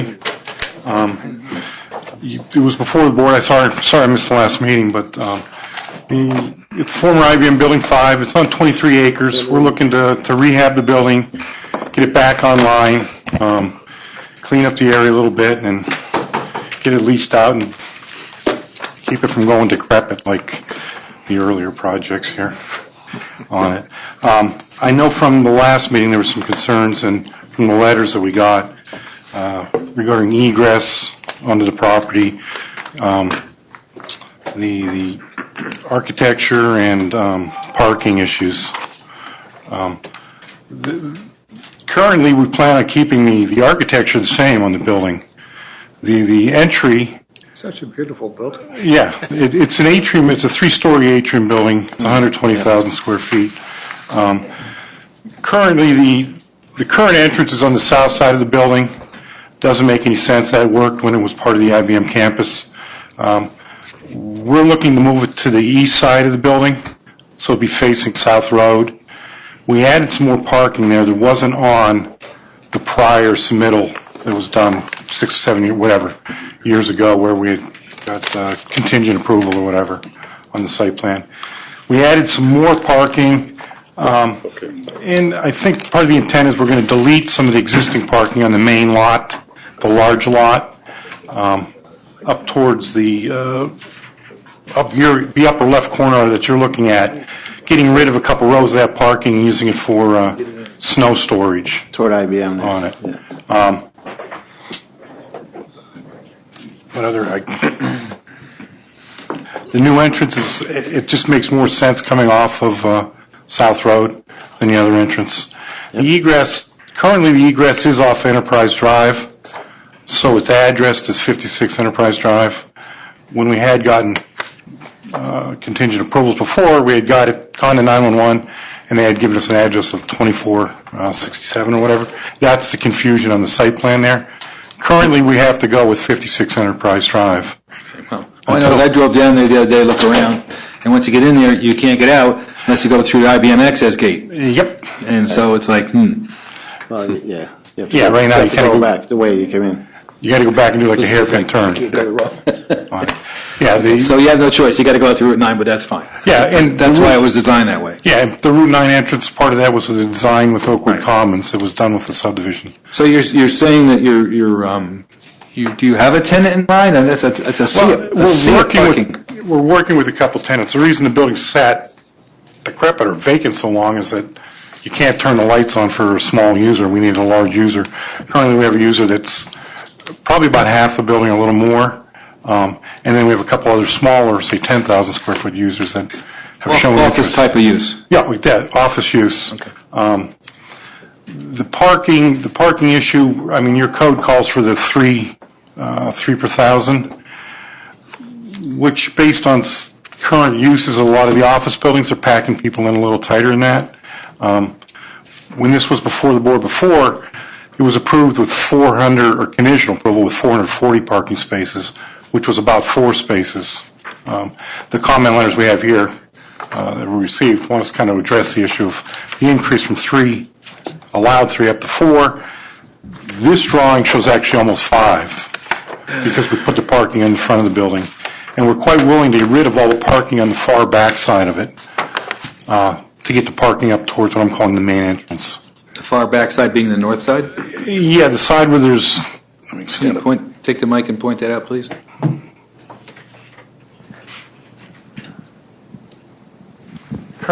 Hello? Yep. Currently down here, the parking goes all the way down to here where the property line is, and then there's a stream. Actually getting rid of Well, that would make sense. part of that area there and use it for snow storage in the winter, where they can just plow the parking lot to the one end. Yep. And exchange these spaces for the ones up front, and still try to keep the 4 per thousand. So, but would it still look like a parking lot but not being used, or would you put some landscaping there? Would you put some pervious material where you can put the snow, it could melt through? And I'd hate to see and I'm just speaking for myself at this point, because we're not into the site plan. We've actually had some thoughts on actually using, for recreation, putting some basketball courts out there on part of it. So in the winter, they can actually still plow and store snow there and all that, and it can be used for recreation for the staff or the people, whoever's working in the building, just to get outside, someplace to hang out, picnic gazebo or something. We'll probably have further discussion about that aspect, but okay. That's it. That's But I guess the idea is we're willing to quite easily give up spaces here to get them down here. Whether we tear out all the blacktops and leave it, We're always looking to get some green space. Well, it is a 23-acre lot, too. It's not, there is a lot of trees and everything, most of the views. There's a lot of concrete want right more. around the building. Just give me an idea what's in my head, so as we Yeah. move along, we can Yeah. discuss that. That's great. I'm sorry, if you have a comment? Good. I pretty much agree with what you said. I'd like to see some green space if we can get it. And,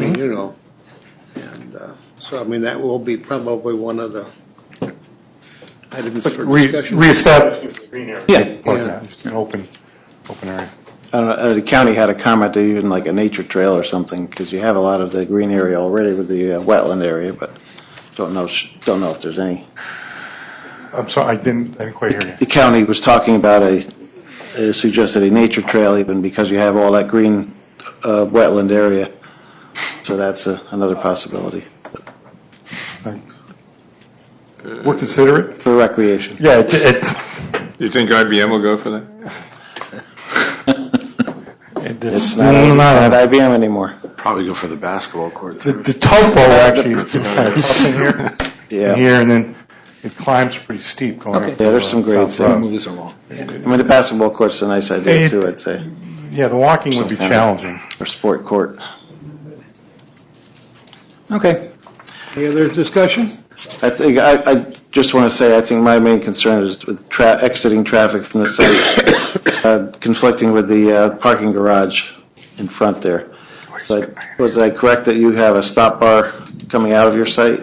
Parking garage is right here in that area. Right, because right now, for years, they've been used to just swinging out of there, and now there's going to be another, cars coming out from your site. Yeah, I believe currently there's a stop bar coming out of that, going onto that road. Nobody stops.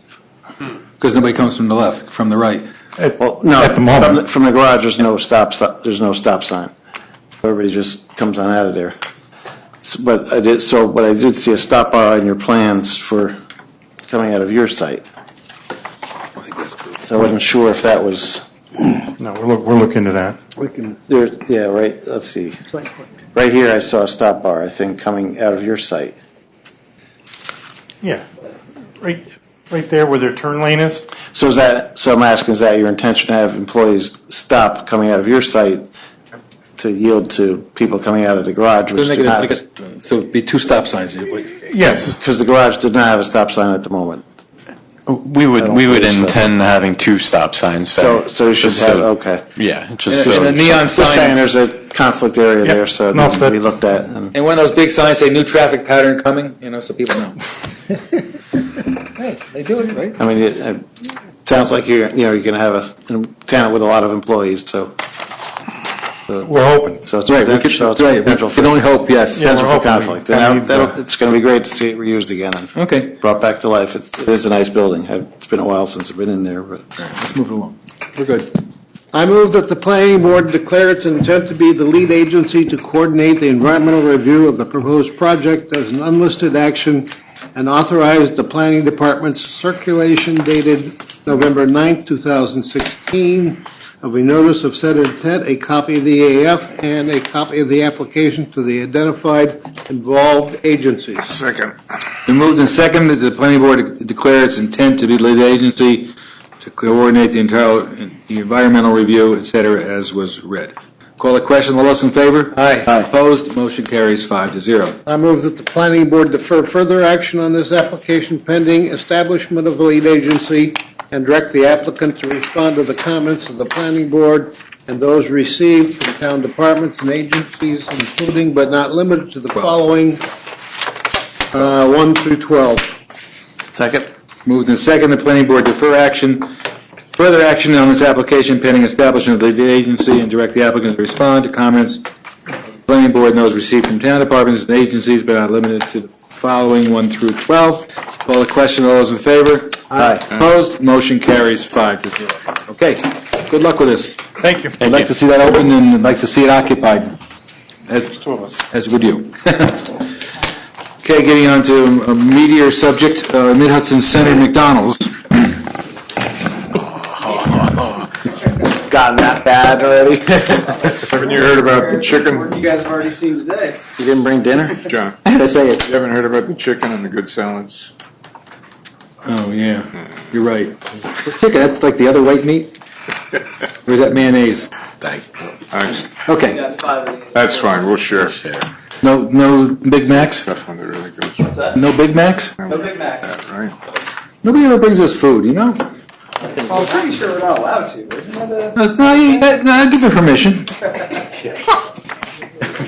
Well, as long as it's less than what? What, $8 or something? Yeah. Okay, Mid-Hudson Center, McDonald's, 3460 North Road. Planning Board has declared lead agency intent and amended site plan review regarding proposed modifications to drive-through facilities, parking, circulation, and site and building accessibility. 3460 North Road, zoned FC, Fairview Center District, 15.07 acres, unlisted action, inland, western, Poughkeepsie, Mid-Hudson Center, LLC owner. Boy, that's a mouthful. Okay, and you are? I am Robert Pierce. I'm with Core Estates Group. Unfortunately, David Opstead could not be here today. He's the owner. What we're proposing for this project is to expand the existing drive-through to a side-by-side drive-through to facilitate the flow of traffic through the site and to help keep the stacking to a minimum as possible. Along with this, we'll be also fixing and improving the ADA for the parking there. We'll be replacing it with a concrete ADA pad for the actual parking itself to better facilitate a constant ADA accessible slope and also to keep it from eroding over time. As most of you know, asphalt has a tendency to sag.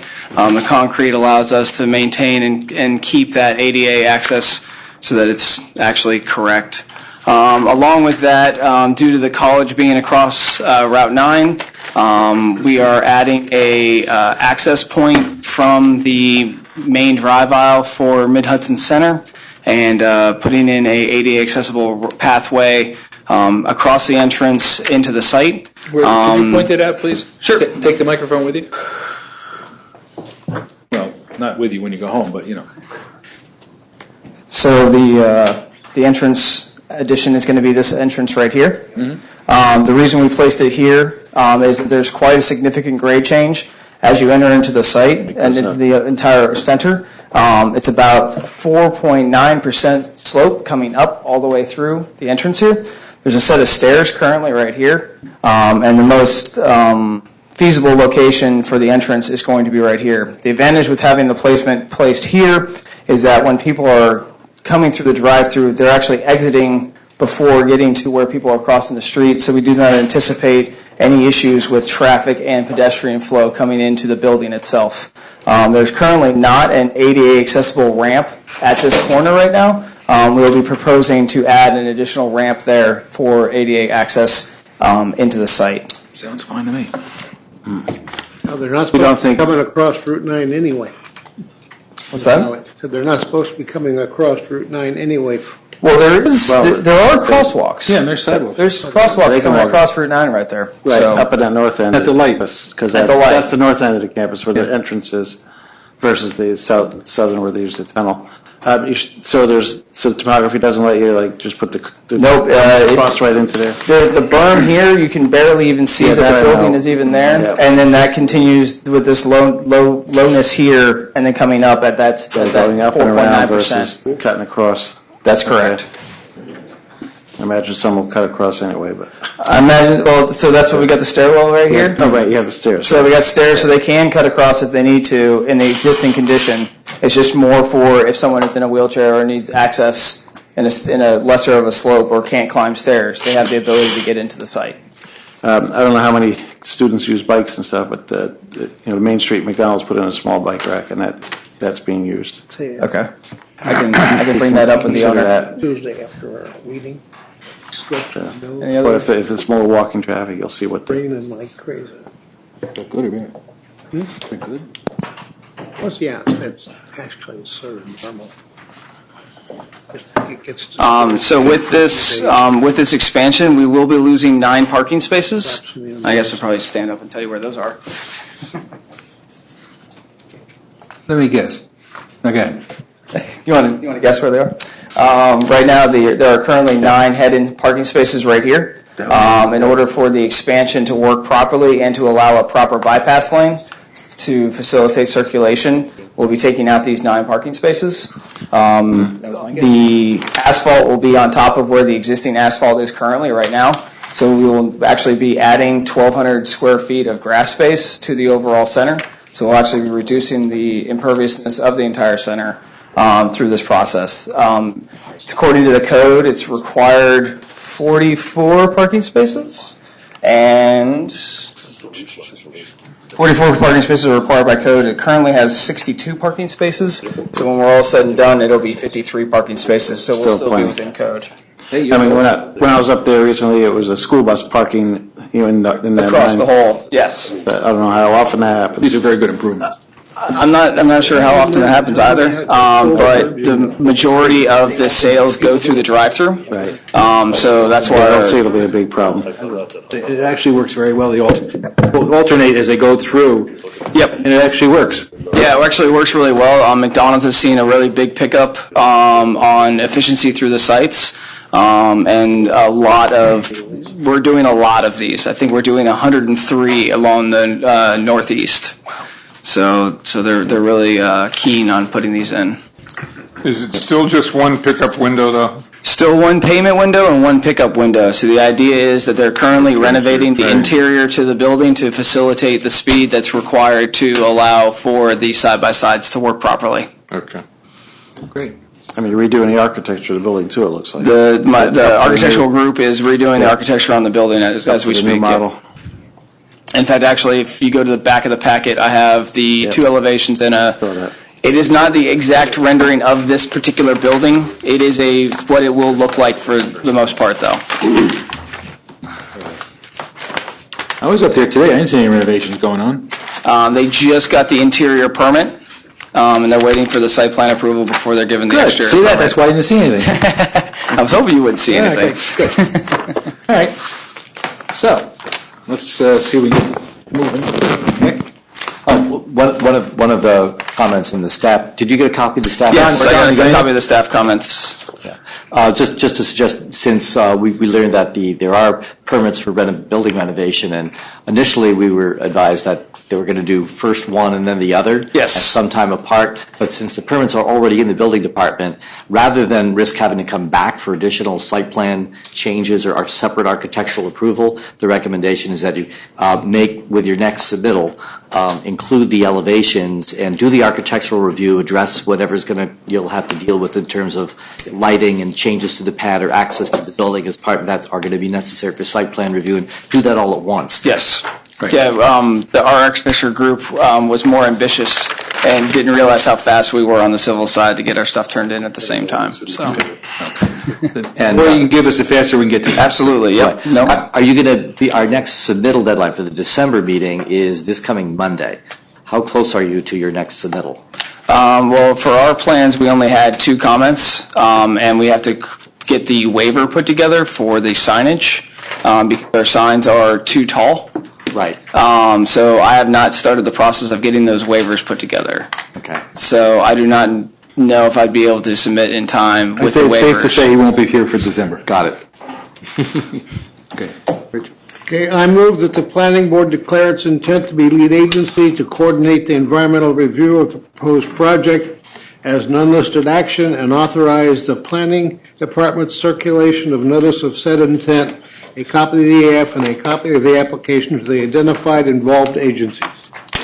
It's moved and second, the planning board declares intent to be lead agency and to coordinate the environmental review of the proposed project as an unlisted action, et cetera, as was stated. Call the question. All those in favor? Aye. Opposed? Motion carries 5-0. I move that the planning board defer further action on this application pending the establishment of a lead agency and direct the applicant to respond to comments of the planning board, those received from town departments and agencies, including but not limited to the following, 1 through 6. Moved and second, that the planning board defer action of this on this application pending the establishment of the lead agency and direct the applicant to respond to comments of the planning board and those received from town departments and agencies included, but not limited to, the following 1 through 6. Call the question. All those in favor?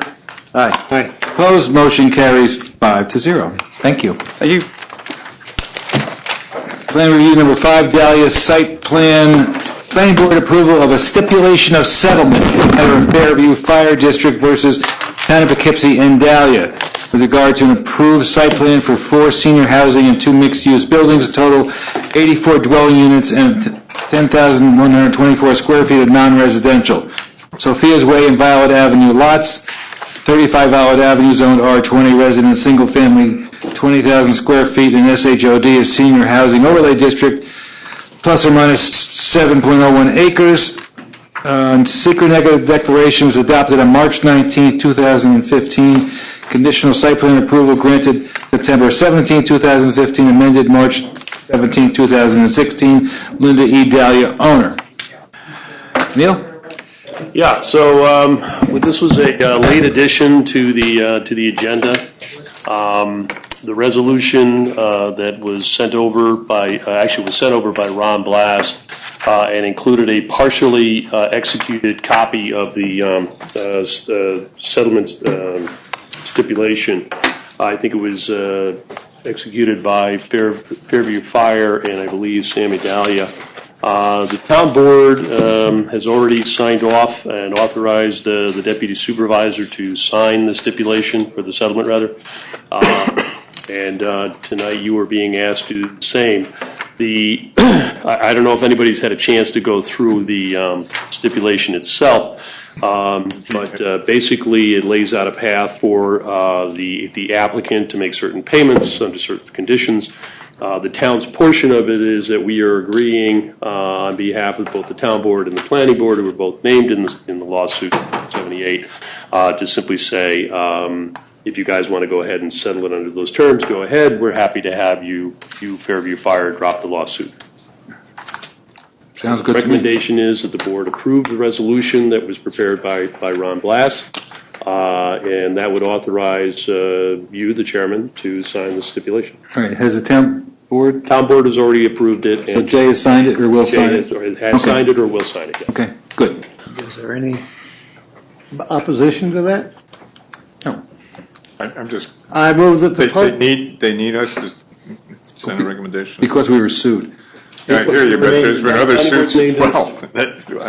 I don't remember ever doing this before. We did one relatively recently. It's the first one we had done. That I had to sign off on. Usually, when these things get this far down the line, there's a judgment, and it either comes back, or we say, yeah, we won, or whatever.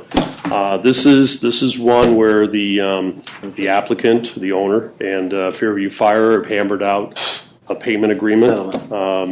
As we said, if it's not about the money, it must be about the money, right? But in this case, the town board, right? It's not about the money. That's what they said. The town board and the named. This is an opportunity to settle the lawsuit and stop spending money on these things. And Stop spending taxpayer money. Stop in favor of that. Okay, Craig, anything you want to add? Yeah, like Neil said, usually there is a judgment from a higher court, Supreme Court, on Article 78s or any litigation. But in this case, there was actually a settlement, and that was before a determination on the merits. And now you, as the party defendant, have to ratify that. Okay, so basically settled out of court to Yeah. Good. I move that the planning board adopt the attached resolution dated November 17, 2016, to authorize the chairman to sign the attached stipulation of settlement in the matter of the Fairview Fire District versus the town of Poughkeepsie and Dahlia. Second. Been moved and seconded that the planning board adopt the attached resolution dated November 17, 2016, to authorize the chairman to sign the attached stipulation of settlement in the matter of Fairview Fire District versus town of Poughkeepsie and Dahlia. Call the question. All those in favor? Aye. Opposed? Motion carries 5-0. I can only imagine how much money the Fairview District has spent on this stuff. It just blows my mind. Anyway, okay. Number 6, Papavero and Buckley Building, architectural review amendment for new facade on building, 160 Salt Point Turnpike, zoned R20, residence, single family, 20,000 square feet, 2 acres, type 2 action, Thomas J. Papavero Jr. and Joseph Buckley, owners. This is a late addition for an architectural review. This is up on, what, Salt Point Road? Yep. Oh, yeah, that place. That place needs a little work, you know? What's that? Place needs a little work. Yeah, a little bit. Trying to do it. How you doing, Eric? Good.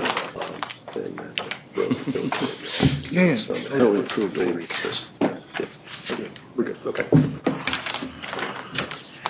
Okay, basically. You gotta talk it to the microphone. You can have a seat. Basically, the only changes we have here are on the front of the building. All three of the other sides, we're going to do as we propose to do. I guess the other contractor that was going to do the work, he stepped out, and I came in at the last minute here, and we're proposing that this beautiful brick facade over here, instead of covering it all with hardy board, we are going to power wash it all, clean it up and paint it. And the center will all be done the same, replacing all the windows and everything, but put vinyl siding in the center, as something like this. Hang on a second. Do you have these pictures? Would exist. And your name is? I'm trying to figure out what he's talking about. Contractor. Okay, and you are? Tom Papavero? Tom Papavero, okay. That's the owner. Okay. That's the picture? Yeah, that's the building. I know that's the building. I'm just trying to understand. I can't see what you're pointing to. Oh, wait. Thomas, this is the... Okay. We got this approved last year, and my builder. You gotta use the mic, excuse me, you need to use the microphone. Okay, here we are. Let me explain something. We had it all approved last year, and we were gonna do it, then my builder, I have no reason why, but he canceled, he said he couldn't. So what his reason, so, what can I tell you? Then we kept trying to find people during the summer, everybody's busy, couldn't find anybody. So now what we're gonna do is the same thing that you approved last year, except instead of putting a real expensive board on there, we're gonna put nice vinyl, which is gonna look nice. And the answer to Ed here is, this is the front of the building, Ed. I just said, I have my glasses, this is the front. This is all gonna come down, all the stone comes down. And you're gonna do hardy board on there? No, there's gonna be no hardy board. Okay. This is all gonna come The down only the thing I'm front. concerned about is that you said you're gonna power wash it. You may Okay, blow all this- off all that stucco though. I'm just trying to understand. No, it's all brick. This is all brick. No, it's all brick, it's all all stone, brick, it's solid stone, it's all stone. Guys. You got the front door. There's brick around the front door. We all looking at the same pictures? It's not brick, it's stone. It's stone around the All front right, door. what's above that? Stucco. That is a stucco board that's all coming down. And what's behind that? Plywood and framing. So that's gonna become siding. Yes, correct. Okay, and the stone is gonna be power washed and made to. No, the stone is gonna come off. In the middle, where the entrance is. All the stone in the middle, where the entranceway is, it was always coming off, even on the original Right, plans. Phil, did you bring, let me jump in for just a minute. Where's the brick? Phil came to me just a couple of days ago, Saying is. and he was directed to me by the building department because they received approval, an architectural approval, to redo the facade of the building a year ago. Eric, do you have your plans? Yes. The big ones? I just have the. Because I could show them a little better off Let me of just yours. finish, okay? He was directed to me because they were proposing, the board last year declined the initial architectural proposal because they wanted to come back with a treatment for all 4 sides of the building. They did come back the following month, and they did agree to paint and do repairs on the rear of the building and the other sides as well. Correct. The proposal a couple of days ago was that rather than use the hardy board as approved in the front of the building, they wanted to use the vinyl siding instead, and I think some kind of an alteration to the trim. So what I did was, since the planning board meeting was coming up, I requested that they bring a plan, a marked up, approved plan of the approval, identifying what they were proposing to change so that you could see it, the siding and the And I have trim, it marked up here. and to bring samples of the substance. We don't have that plan in front of us. Well, the only- Or is that what this thing is? The only difference. We just got this thing, so it's a little bit difficult. What you have in front of you is the approved plan. This is the approved plan. That's what was approved, and I asked him to bring a proposed difference. You see in the center here, this is the bump out. This is the part we're gonna put the siding. This has all brick here. So the siding is going over this, you're removing the stone, it's gonna be, and it's gonna be siding all the way All up. siding, this is all gonna be. Windows. The same size, big trim, Yeah. but in vinyl, all wrapped in vinyl. And then this here is gonna be all power wash, it's all brick, it's gonna be power wash, cleaned, with chemicals, and painted. Brick columns. That'll be this section right here, sir. This is the front of the building. So this section here is gonna all come down. Yeah, gotcha. This part here. Yeah. This part here, it looks nasty, but once you paint it, this is all brick here. It's Okay, all brick. okay, and that's So once gonna- we paint it, it's gonna look nice. Okay, and what about the other three sides? Same The other thing? three sides we're gonna do as of what you guys proposed us and gave us permission to do. Okay, so you're gonna do it according to our plan? Everything's gonna go according. The only Okay. thing that's not gonna go according that we'd like to do is change because of the budget is this part. Gotcha. To give you Okay. a little look at that thing. Vinyl instead of hardy. Bill, would you please take the microphone? Oh, sure. Please use the microphone. There's one you can carry with you. Hang on a minute.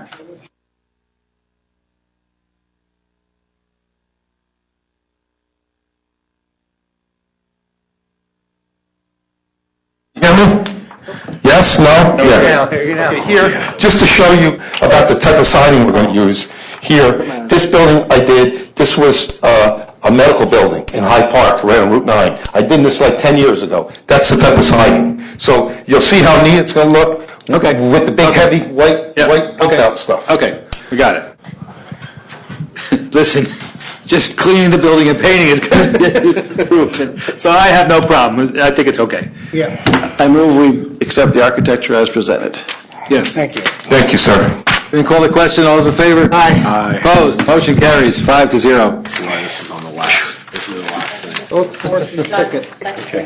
Who is the second on that? Sure. I think you guys want to go home, that's what it is. No. We've We just want to get you started. When are you going to do this, by the way?